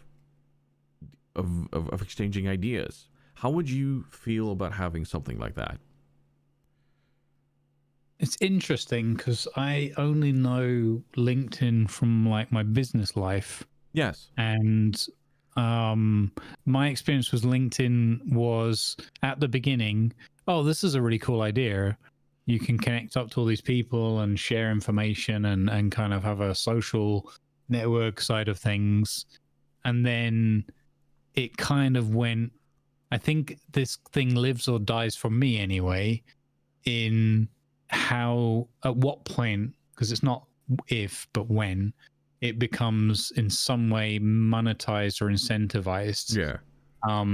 If what you're talking about was like a artist's utopia, where artists, because I consider us all artists in what we're doing, connect with one another, and there's just a free flow of artistic ideas and exchange, I'm 100% into that.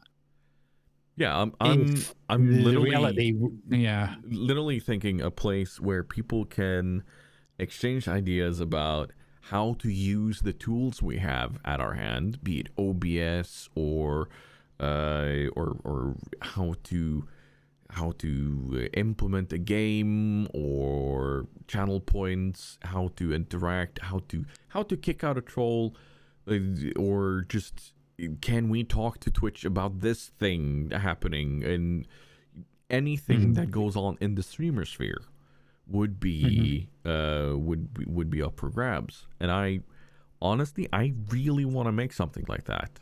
I want to, because having the ability to go in there as a new streamer, or somebody going from part-time to full-time streaming, knowing about the pitfalls, knowing about or getting tips from experienced people that might fit your, like, let's say you feed in, okay, I stream these games, War Thunder, World of Warships, and Farming Simulator. These are my games.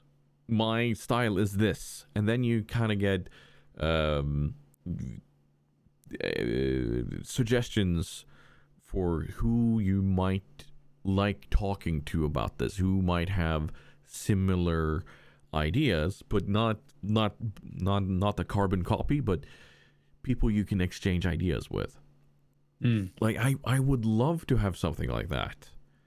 It would be so good. And but it's not meant as content promotion. It is literally meant as, let me grow my own content through experience, not through somebody rating. Damn it, Grumbles, we need to make this.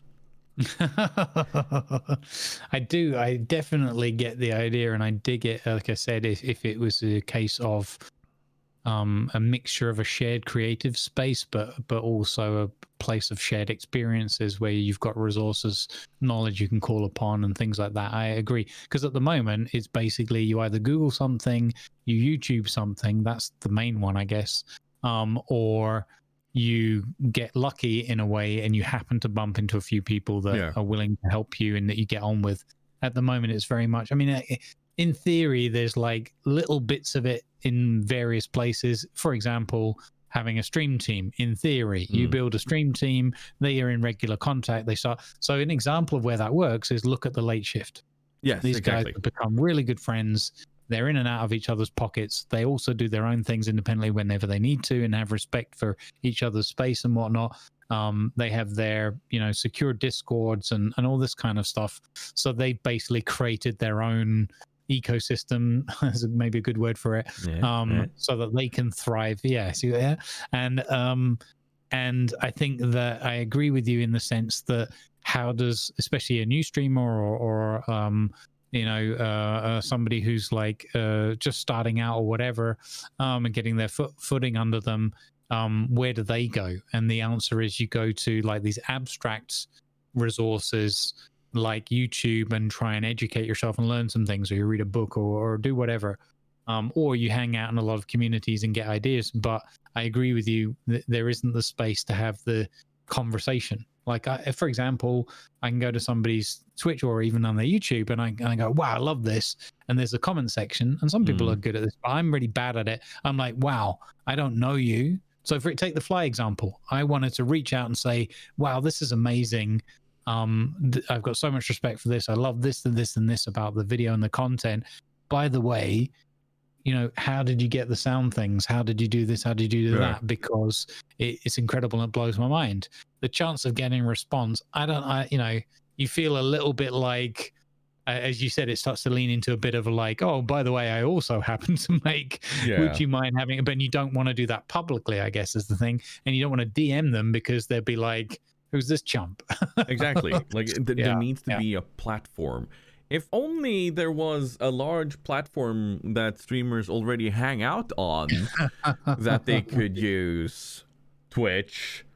Yeah. I don't know. Like, there really should be something, because right now, one of the best ways of networking as a streamer brings us right to our next topic, is raiding people.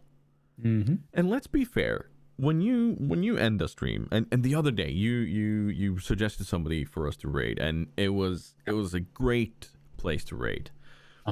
And this kind of underlines my my thought on the entire thing. You need to be a bit lucky, because if you're sitting there as a streamer, you might have the best content in the world, but unless you get rated or unless you have somebody share it somewhere, you are not gonna get the traction you need to neither get affiliate or certainly not partner. And how would you share your content? How would you get known? Well, you need to raid people. You need to be there, and one of the best ways of doing that, like I said, bring your community with you into some place new, hang out there, and talk to them for a bit before you jump off. Don't just raid and run. And like, by all means, there are circumstances where that is perfectly understandable, but hanging around after a raid and getting to know the place, to know if, okay, should I hit the follow? Should I not? Like, where am I now? Like, what kind of space is this? That's where a lot is made. Because I don't know how many times I've come back to my PC and been on a completely different place, and then I kind of sit there and go, okay, who is this person? How do they do things? Do I like them? And there are actually several times where I've given somebody a follow for the sole purpose of thinking we are going to raid this person at some point. Because I really like what they're doing here, and I want to share this with my community. I think that's one of the key parts of it. I agree with you. Like where like, I think that's what I mean is there's a lot of the parts of the solution there, but the actual solution, all the pieces fitting together, isn't done by anybody. And sometimes I think that that's partly deliberate and whatever. But I think that one of the things that I've learned to counter that with is using the raids more effectively, getting people more energized at the end of streams to go and say hi, taking a few more risks and saying we're just going to go here and see what happens.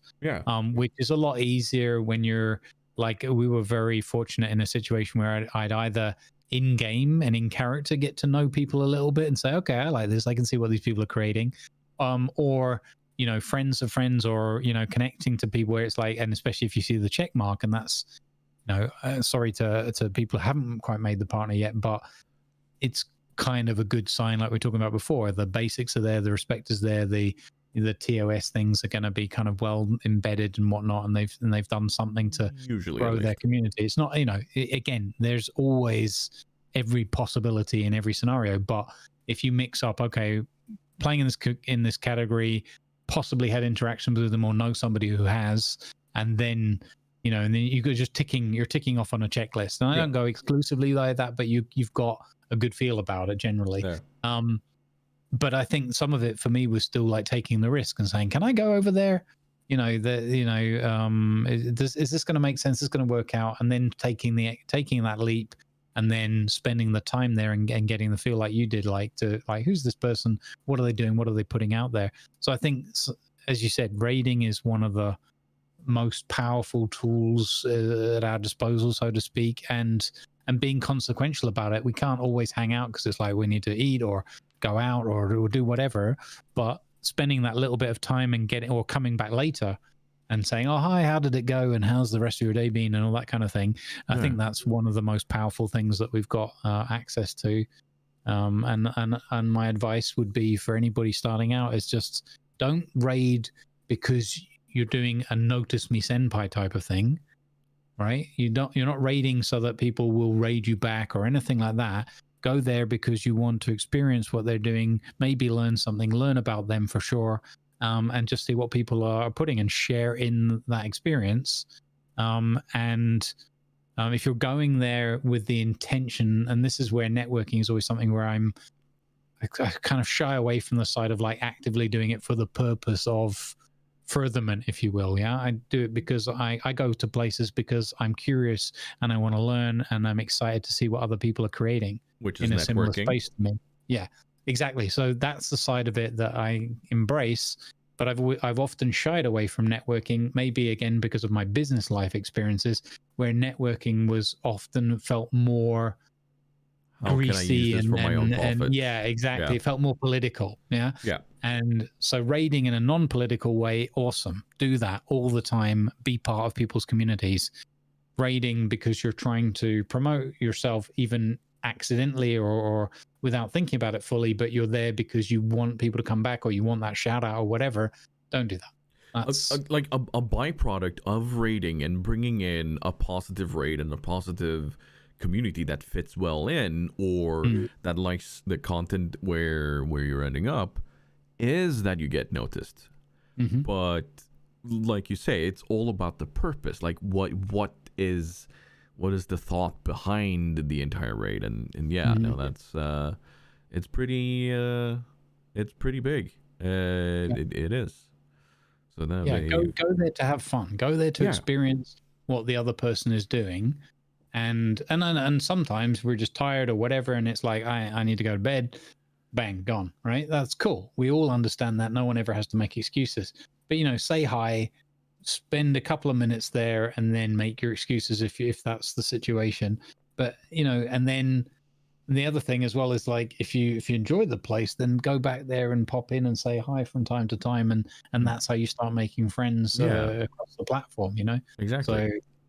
So, but I've had the few, not too many, thankfully, but a few where it's like you're clearly coming here so that you'll get a shout out, so that you'll get noticed or whatever, and again, I'm not misinterpreting that. I'm not exactly a big place, but sometimes people come along and that's why they're doing it, and it's like that's I know reason. I know we've talked about this before regarding automatic shout outs when you arrive somewhere and having somebody say, he's an awesome streamer. Like, how the frack do you know? You've never seen me before. Literally the first time we're talking. Yeah. How the hell do you know that I'm an awesome streamer? Yeah. It's that whole vibe. Some people give off that vibe. But I want to arrest you and a certain other grumbler on something. Whereas on the Friday, where I was not feeling up for anything, you guys raided somewhere to some weird Norwegian guy. And I want to arrest the entirety of the raiding party.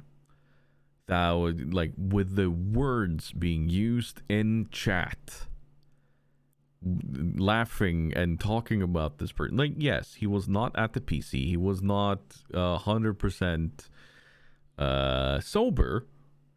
But I want to say to anybody who's part of a raid, if the place where you're ending up is not of your liking, or you find it a weird place, talk to somebody in DMs and walk away from it. Don't just spew it out into chat. Seriously, it's, my God, I sat there and I actively felt anger popping up in me for the comments coming on in chat. There's a difference between having a conversation with somebody and talking to them about the content that they're making, and actively spiting them, because that is how it felt to me looking at the chat that day. I was like, can we not do this in chat, please? Well, I want to make a minor correction, if you'll hear me out. I think I know what you're referring to, because I specifically saw one or two comments. I'd stepped away and returned back and saw some things in the chat that I didn't like either. I feel it's fair and appropriate. I don't fully accept your point in terms of all of chat or the generalization, because I certainly saw more humor and positively oriented sort of teasing than I saw of anything negative. There was one specific person with one specific comment that certainly was out of line and was inappropriate, and I think you jumped on that in a fair way, appropriately. I think that, firstly, I agree with you that people should move on if they don't enjoy where we've ended up. That's fine. A lot of people already leave before a raid anyway. I think that it's reasonable that people can have a bit of a laugh and a bit of friendly banter if something's not quite right or whatever. Like, we raided a friend of mine once, Ray, and they left their mic muted for the first 10 minutes. So everyone had a hilarious time, but it was all in good spirit and turned out to be very, very funny afterwards. Once they'd realized and once the chat interaction actually got going. I think that one on Friday was a rather exceptional, unfortunate circumstance where the person simply, especially the hilarity of coming back to their PC 2 or 3 times over the course of 10 minutes without still not realizing that they'd been raided. Ray did was quite funny. But I don't think I don't. Maybe I didn't catch all of it because I was away from the keyboard for a bit. But I don't think that everybody deserves admonishing or whatever. I think the vast majority, from what I saw, were friendly and humorful, and that there was in one specific comment from a specific person that I thought was a bit out of order or inappropriate. And I agree with your sentiment that if you don't like it, just move on. It's fine, you know. But certainly don't start putting things into the chat that are unfair towards the person. They may just be having a bad moment, or in this case, it was a very, very new person, very, very new to streaming. I think they had 3 followers or something when we went there. Something like that. So yeah, so I agree with that. We're all about good vibes and picking people up and raising them and carrying them along on the journey with us, and not about bringing them down. So yeah, and that is why I'm saying what I'm saying in that context, because of how new they were. Bringing a large, like, because let's be fair, Grumpy's channel, yours channel, and my channel, we might not be the biggest, but we also have a fair chunk of the Twitch community in how we do things, and that being their first meeting with that community, no, that is why I'm very critical, especially when there's a completely new person on Twitch and they're trying to get into it. All the more reason to tread carefully,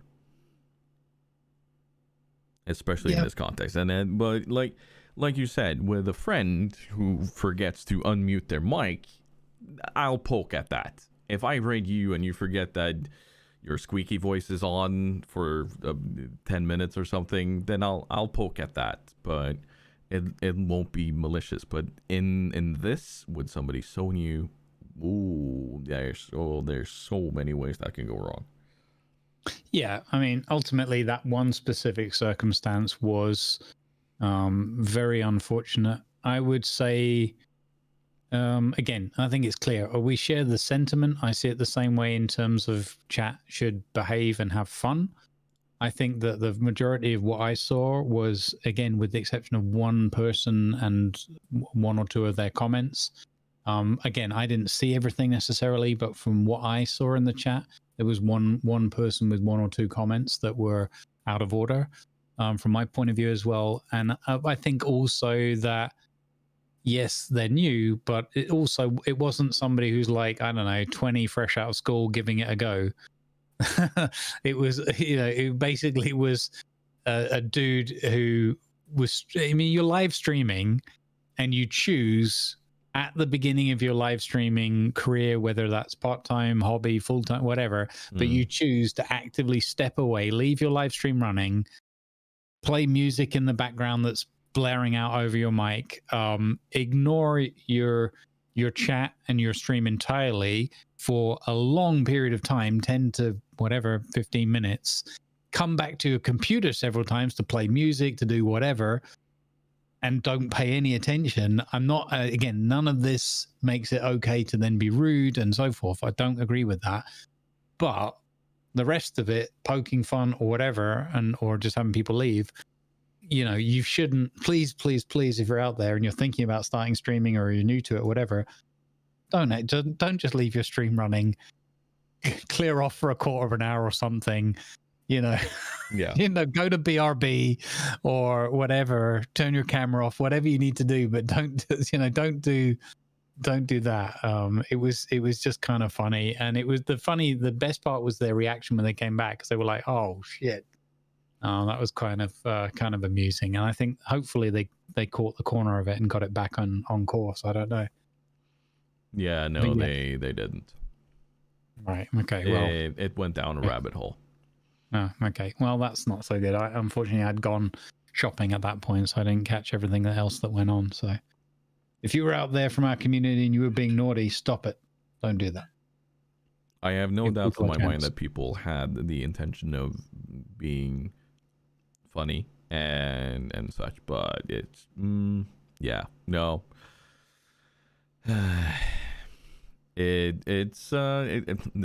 I'll be honest, this is probably part of my ADHD, and then the part of what happens is the what's it called? A strong sense of justice and having it be equal. That's part of what happens with ADHD, and I think that's probably what kicked in here. But anyway, I think it's understandable, and you make a reasonable point, and I agree with it entirely in terms of the sentiment. I can't comment specifically on everything I saw, except for, and it's not fair to call anybody out, but I saw one person with one comment, or maybe two, and that person absolutely, from their knowledge and understanding of Twitch, should know better and shouldn't do that. But yeah, the other stuff I can't say that I saw because I was mostly AFK and even left the house quite soon afterwards. So it just is what it is, you know. That's why I'm throwing everyone under the bus instead of just one person. For the greater good. Oh wait, hold on.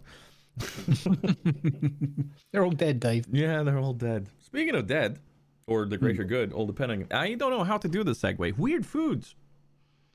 Foods that could kill you. Foods that could kill you. Yeah. No. Mari asked on Discord, weird foods you have encountered in your life. Now, being Northern Norwegian, we have a lot of weird fish. Be it fermented, be it dried, salted, put in different sorts of solutions, be anything from tomato juice to like we have plenty of weird food that others kind of look at. You eat that stuff? I'm like, yeah, it's gorgeous, it's numptious, like, but I think maybe the weirdest I've ever had is probably sheep's head. Or one thing we usually do, again, it's not weird for me, but we have a redfish, a deep sea fish, that is absolutely fantastic when it's newly caught and then lightly salted water. You let it soak, and then part of it, like the skull, like at the base of the skull, there are these very juicy large deposits of fantastic fish fats that you can just plop your mouth onto it and just suck it all out. Oh, it's so good. It's so good. Oh my god. And if people saw that with how the fish looks, they would probably think it's weird, but it's so good. But that's probably the weirdest I have, but it's not weird to me, you know. Oh no, I've eaten the maggot cheese from Sardinia. That was kind of weird. It's tasty, but weird. Okay, maggot cheese. Yeah, no, some people might know what this is, but there's a certain cheese made on Sardinia in Italy, where part of the fermentation is that maggots kind of eat through it and so on, and it does something to the consistency, and it's just that probably tops the fish head. Now that I think about it. What's yours? Yeah, you got me thinking about Sardinian cheese now, because I've been there a few times in the past on holiday, and I definitely got the taste for pecorino sardo, which is just hard cheese. But the sardo is just exquisite, and when you have it locally as well.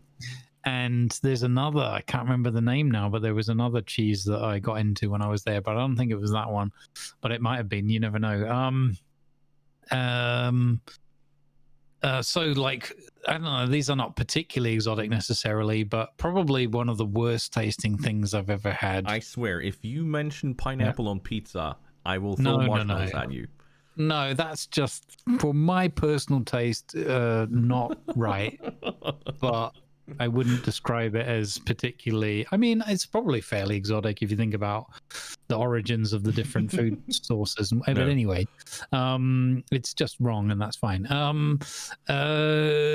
No, was one of the worst things I had was conger eel. Because I had a fair amount of interactions with conger eel growing up and fisher folk and this kind of thing. and including knowing somebody that had a friend reach in to grab some severed heads out of a bag, but they still have like a bite reaction for a while. Ooh. So it was fresh enough that I don't think his fingers enjoyed the experience. Ow. Yeah. I vaguely recollect that they lost a finger or something, but I can't be certain because I was a child and I might have just been told an exaggerated story. But anyway, hand in a black bag full of conger eels and conger eel heads and snap. Yeah. But eating one day, I don't know, when I was younger, and fortunately was never fed this for some whatever reason. But one day at some point in my life, I don't know, teen years or young adult years or whatever, but I had like a conger eel steak, and it was just awful. It was the most, it was just not my kind of texture or whatever, just not my thing at all. Yeah. And the other one I've got, which is interesting, more from an anecdotal name point of view, was when I was in the Caribbean once on a working trip. Yes, that happened to me a couple of times, and was I went to a bar, and they had something on the menu called dolphin sandwich. Dolphin sandwich? Yeah, not kidding. And I was like, excuse me, dolphin sandwich?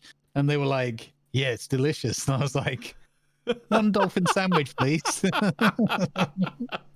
And I have to say, it was wonderful, really, really nice food.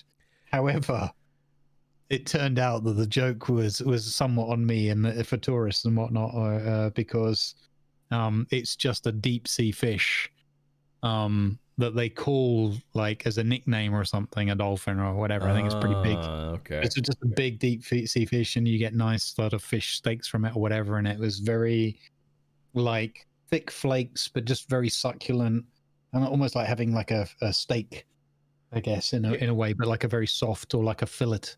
Because I was gonna say, dolphins being small whales, well, mammals, not necessarily whales. They would have a different sort of meat than normal fish would. Not even close to tuna, which is probably the closest we'll get to meat, you know? And having eaten quite a lot of whale in my time, I could imagine that dolphin is similar to that, but yeah. Don't know. So I just Googled it, and I'm not sure, I can't be sure obviously if it's exactly the thing, but this might be the thing that we're talking about. There's a fish called a mahi-mahi, and it's a dolphin fish, but it's actually a surface-dwelling ray-finned fish in offshore temperate, tropical, and subtropical waters. So this might be it, and so the deep water thing might be just my bad memory. So it might have been that mahi-mahi. But anyway, all I can tell you, if it was that, go to the Caribbean and have a freshly made mahi-mahi dolphin sandwich, because it's flipping delicious. And to go for the trifecta of fish food stories, if you ever get the chance to have a parrotfish, take it. Parrotfish, delicious. Okay. Yep, parrotfish steak. Oh, Parrotfish steak. There you go. Yep. There you go. Yep. Just a fillet of parrotfish. Have it. It's, trust me. I know it seems mean because they look kind of cute and weird like parrots, but have it. well, I mean, we're onto now. I can remember having things like giraffe, like not a pork chop, but a neck chop of a giraffe. I've had ostrich. Ostrich burgers. Moose and reindeer, of course, but they're not really weird for me. No. A little bit weird for me, but not. Yeah, I can see them being weird for you. There's wild boar sausage. I've had actually from Sardinia. My God, that was good. Oh, I've had that from Germania. A work colleague made some from fresh boar he hunted here. Yeah, because there's a lot of boar in Germany, isn't there? Yep. Yeah. I should renew my hunting license and come hunt boar in Germany. Yeah, no, those are probably the weird foods we've eaten. I've eaten snails. Yeah, no, not really that weird, And frog honestly, to me. legs. Yeah, in Paris, because why not? English guy goes to Paris. Yeah. British guy goes to Paris. He made the escargot. I love that. See what I did there? Yeah. Very good. I Yeah. don't know where to go with this, honestly. Speaking of escargots, what about that StreamerBot, eh? Are we actively making our segues worse? Yeah. But quickly, I just want to ask people, comment on YouTube or wherever. What is your weird food that you would recommend to others, or not recommend? Like fully tell them to stay away from it, by all means. Let's see some engagement on that. But yeah, speaking of engagement, StreamerBot, Lords Above, new tool I've picked up recently. Maybe one of the strongest tools for a streamer out there.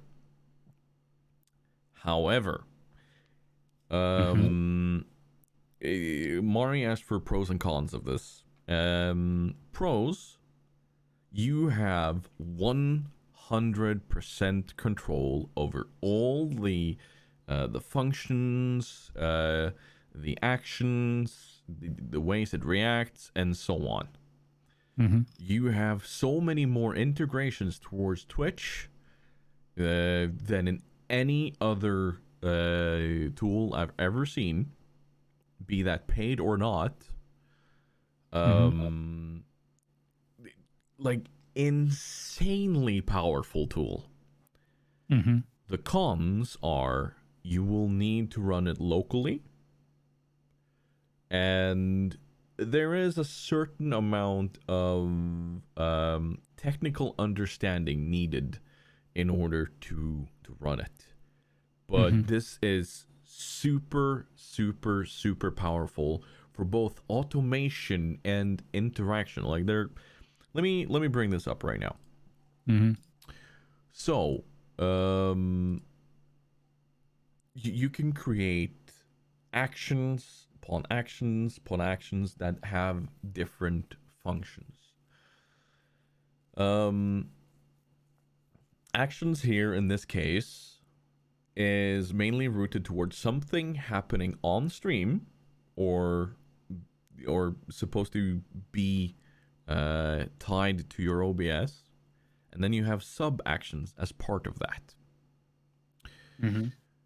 Let's take one of my favorite new things that I've ever done on Twitch and ever seen on Twitch, that speaking of networking, that I picked up from Dino Cool, a fellow friend of ours that we've both rated and looked at and so on.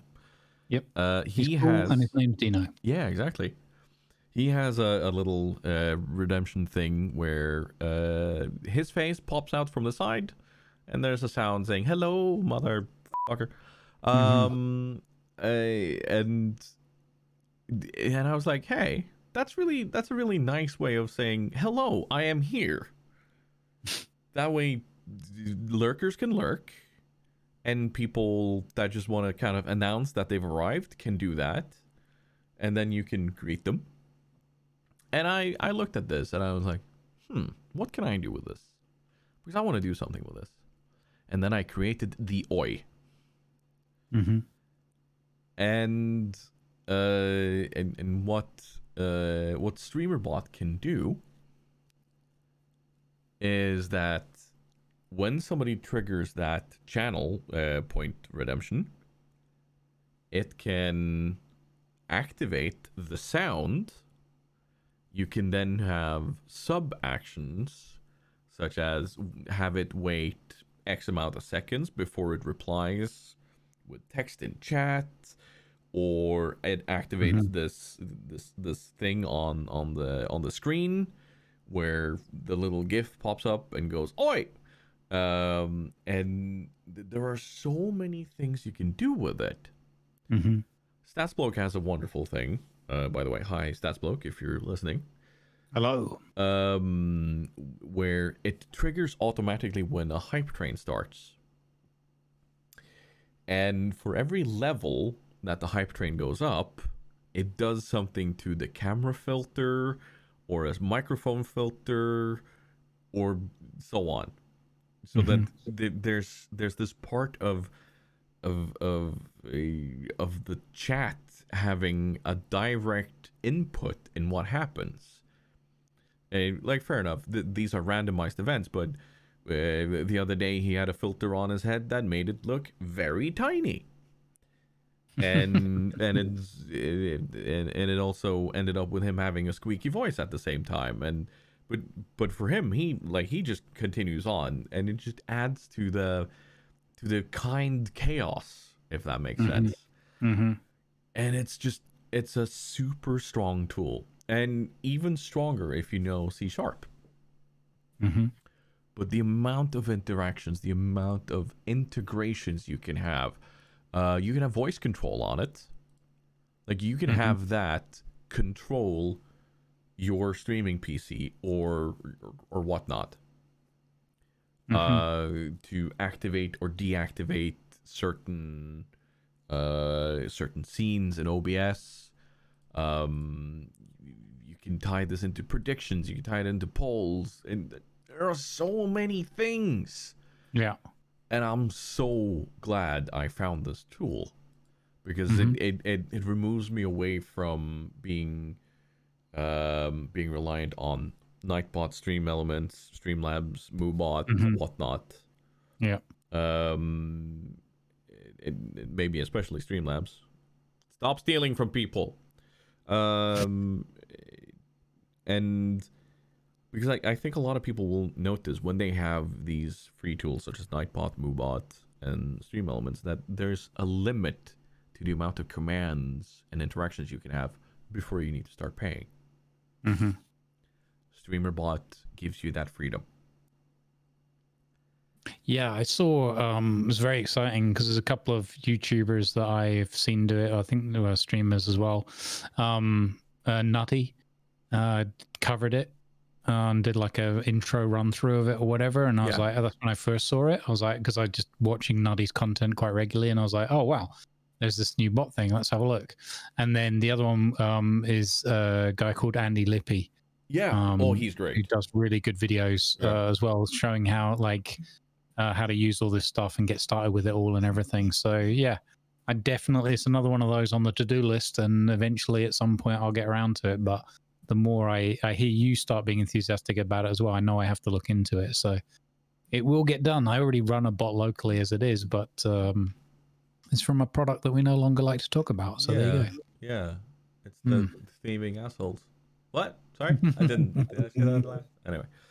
Yeah, no, I've started moving away from it. And I think I'm actually pulling out of Streamlabs because of StreamerBot. It looks a bit daunting at first, but when you get into the flow of things, like creating the action, tying that to a command, and so on, it's like, yeah, okay, this makes sense. It's just... Yeah. It's got great integrations as well. Touch Portal, Voice Attack, Stream Deck, and Deckboard. So yeah, that's pretty awesome stuff. So I've already downloaded it just while we were talking. So, and give it a couple of months, and I probably would have clicked on it. So one thing that I've done, which I'm really really proud of, is that I have a giveaway scene for when I do giveaways for World of Warships. And StreamerBot, I've tied that to the Stream Deck, so that when I push a button, it writes to a certain text file that shows up on the giveaway scene, showing what's being given away. And that's through StreamerBot. StreamerBot allows to write to file. It does all of these things, and I'll gladly help you get started with things. And I'm pretty sure that with the same sort of mindset that you have as me with being creative and how to use things, it's gonna be a good tool for you.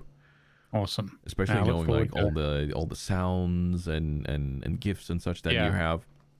That you can... That's like the only reason I haven't moved away from the other bot I use locally so far is just because I've got like well over 100 sound bites Yeah. and commands in there, and it's like, but maybe I can export them, and I don't know. Yeah, But it could be a good time to refresh anyway, so it's not bad. I recently put in something that if someone says the word cult, even if it's within, like, say, a cult or culture or whatever, in my chat, then Church of Moo, which is my bot account, pops up and goes, "Did someone say cult?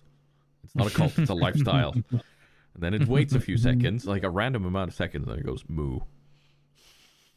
You know, and that's the sort of thing. And you can have it be randomized events. Like, one of the examples is actually scare, where somebody has a channel point thing called scare, and then it could either end up scaring the streamer or scare the audience.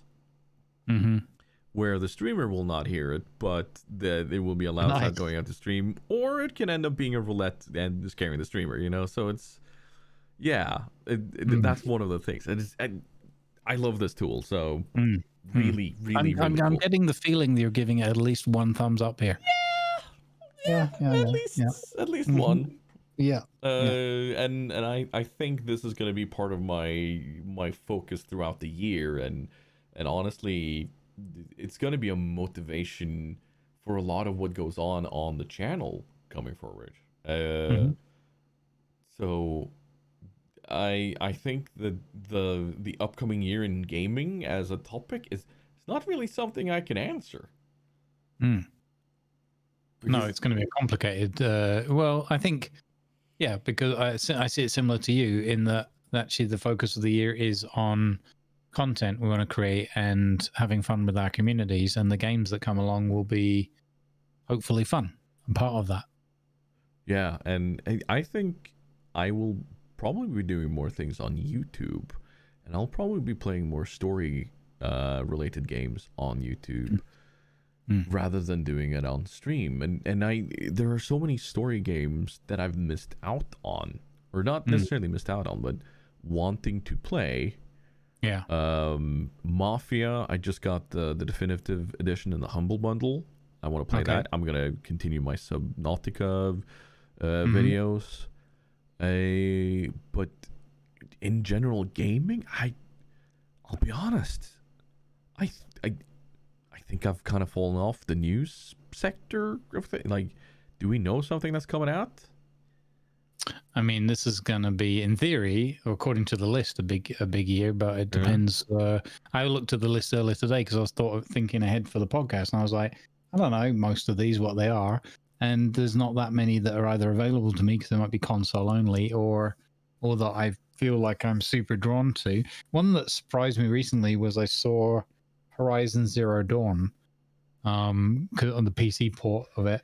Yes. And I don't know if you've played that, but boy, oh boy, there's a photo mode in it. I can see that I'm going to have hours of stream content that's just me looking at pictures, and I'm probably still in the tutorial, like five streams deep or something. But that was very, very exciting to see. So I you know, and this Rome's thing's taken me really by surprise in a positive way. So I don't know, there's probably a whole plethora of games that I'm definitely going to look at things with story. I've never played through the Red Dead Redemption 2 story, but I actually want to RP in that as well. I think that's another good world where you can do some RP, and there's some good dedicated RP communities with mods and things out there, because I think there's too much of a link back to the previous topic, but Red Dead 2 is a good one because you can't really gain a massive advantage over anyone else. You just live in that world and you die in that world, and that's it. So it's kind of like the opposite of Conan and all the others, because there's no progression. You know, you buy the odd gun or whatever, or a nicer horse, but that's about it. There's no sort of game breaking winning mechanic as such. You're just having fun in that world. So, but yeah, so there's loads of stuff on the list, but a lot of it is stuff that I probably am not too bothered about. The one that I'm excited about that's not a new game, but it's gone full release and it has third person view in it now, which is good for me avoiding headaches, is Medieval Dynasty. But if that at some point ever got modded or changed to be multiplayer, I think I would be knee deep in that one for a long time because that looks like a lot of fun. Yeah. So I don't know. There's all sorts of things coming along, but we probably have to do another podcast because I think if we start getting into games this year, there's so much. There's Elden Ring is coming. There's one that I'm intrigued. I keep forgetting the name. Indigenous American. Hang on, let me look at my. What's it called? I keep forgetting. I think it's Ashes of something, but it's not Ashes of Creation. Scrolling. Here's a brief intermission. No, I'm just kind of looking at the list too here, and yeah, I gotta say, one title that popped out to me is, of course, Gran Turismo 7, but that's PlayStation only. Okay. I would love to have that on PC, but no. So two that jump out of me. There's one called Skull and Bones. Which will be big pirate sea blah, and I don't know enough about it yet. But if that's kind of, I don't know, Sandbox, if that's kind of like Atlas but like on steroids, that could be amazing. And the other one, the new one that I stumbled into accidentally recently, was Trail of Ayash. Looks kind of intriguing to me. Trail of Ayash, and not familiar with. Yeah, so let me read the description. There's a prologue to it as well. So Trail of Ash is an innovative and exciting open world game focused on the indigenous people, in brackets, of North American continent. Their struggles, well, I guess the whole American continent, their struggles and their stories in the pre-Columbian era. Our world is a unique version of Western land dominated by the myths and legends of the inhabitants. You can try the prologue version for free when it's TBA at the moment, so whenever. But that's one that very much intrigues me. ESO on YouTube did a quick run through of like the alpha or whatever, and it looked, very, very immersive, very story focused and lore and so they basically take the lore and the legends and kind of amplify that and make that into the world setting. It looked very, very groovy. Cool. So that's one I'm excited about. Definitely something to keep up with. But in short, we don't know. Exactly. And I think we will do at least one, if not two, game things, because I'm sure there'll be one around E3 when we'll probably do some more of that co-stream stuff as well. Yes. That was super fun last year to try that for the first time. Really enjoyed that. But we are rapidly approaching the time where we need to cut things off. And in full tradition, we are going to wrap things up with something to smile about. And honestly, since last time, there's been a lot going on, both major ups and some severe downs. At least for me. But something that has made me smile, and consistently, is sitting down and working on something for the stream while on stream, be that editing, be that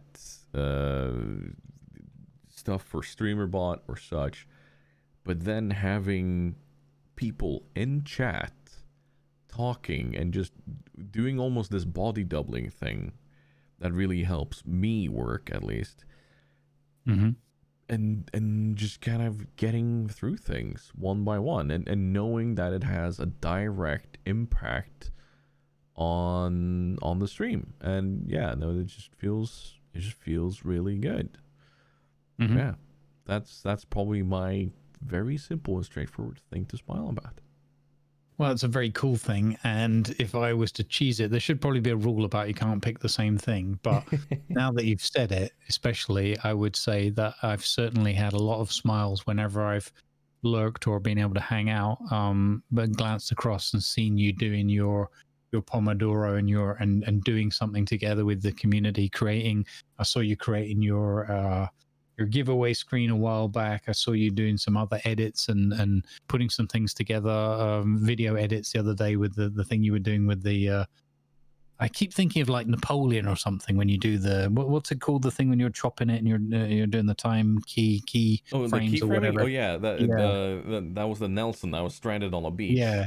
So So it's like I would just call that Nelsoning. So you got the Nelson treatment. Yeah, that's where I get it from, right? So I keep thinking of Napoleon for some reason. God, that's how my brain works. Anyway, so for me, that's now called Napoleon. You do that Napoleon thing of yours. So if I say that, you know what I mean. Yeah. So that certainly made me smile looking across at that. But my pick is kind of more people, or let's say, in spite of Twitch's inability to help promote and connect people, the fact that we've managed through, the Eco LP experience was a wonderful experience, but all the more so because I'm going to just pick out 3 names, and these are just not random, but anyway. But I'm going to pick out 3 names for a specific reason. So what made me smile the most this month was seeing communities come together and share stories and sort of mesh together in such a really loving and caring, like a very genuine, not just like, there's this person playing this game, so we'll raid there kind of way, but in a, there's a story, there's a thing here, there's a connection.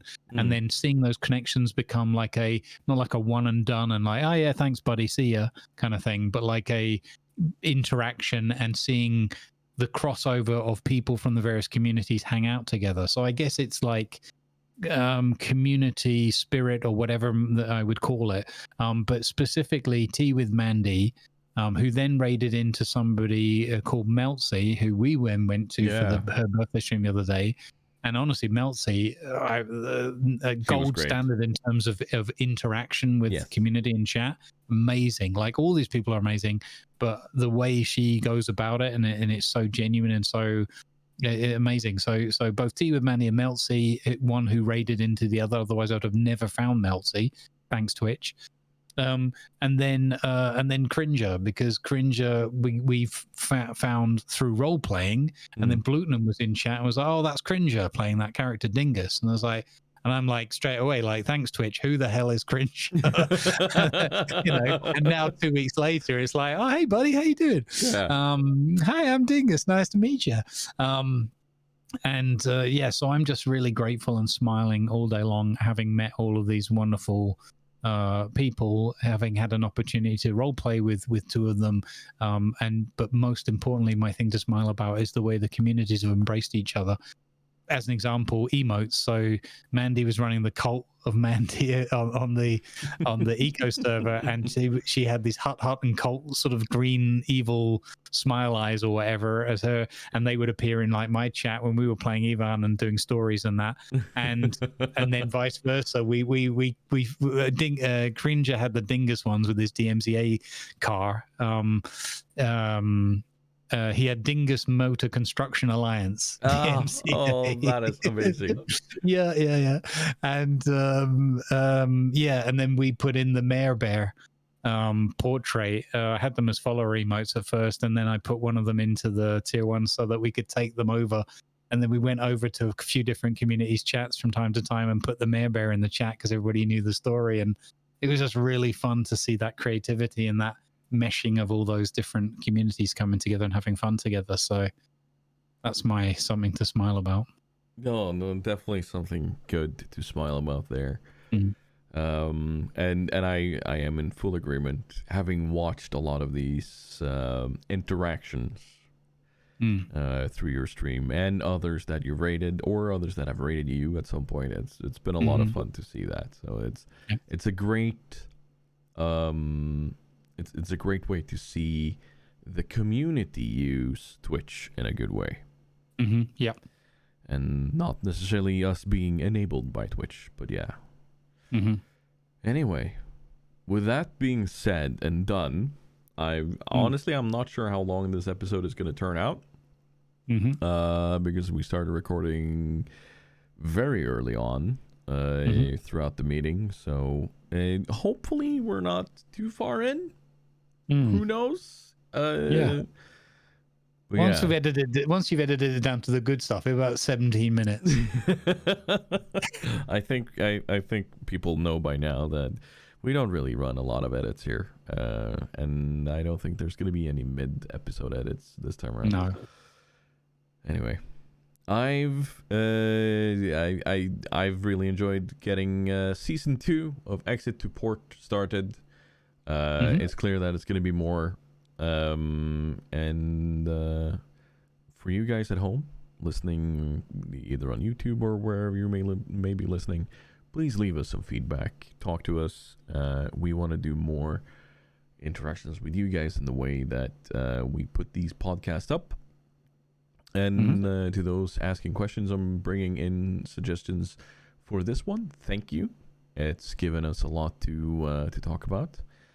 And without further ado, I've been the Tiger. He's been the Grumbles. And we will see you guys in the next Exit to Port. Bye. Bye-bye.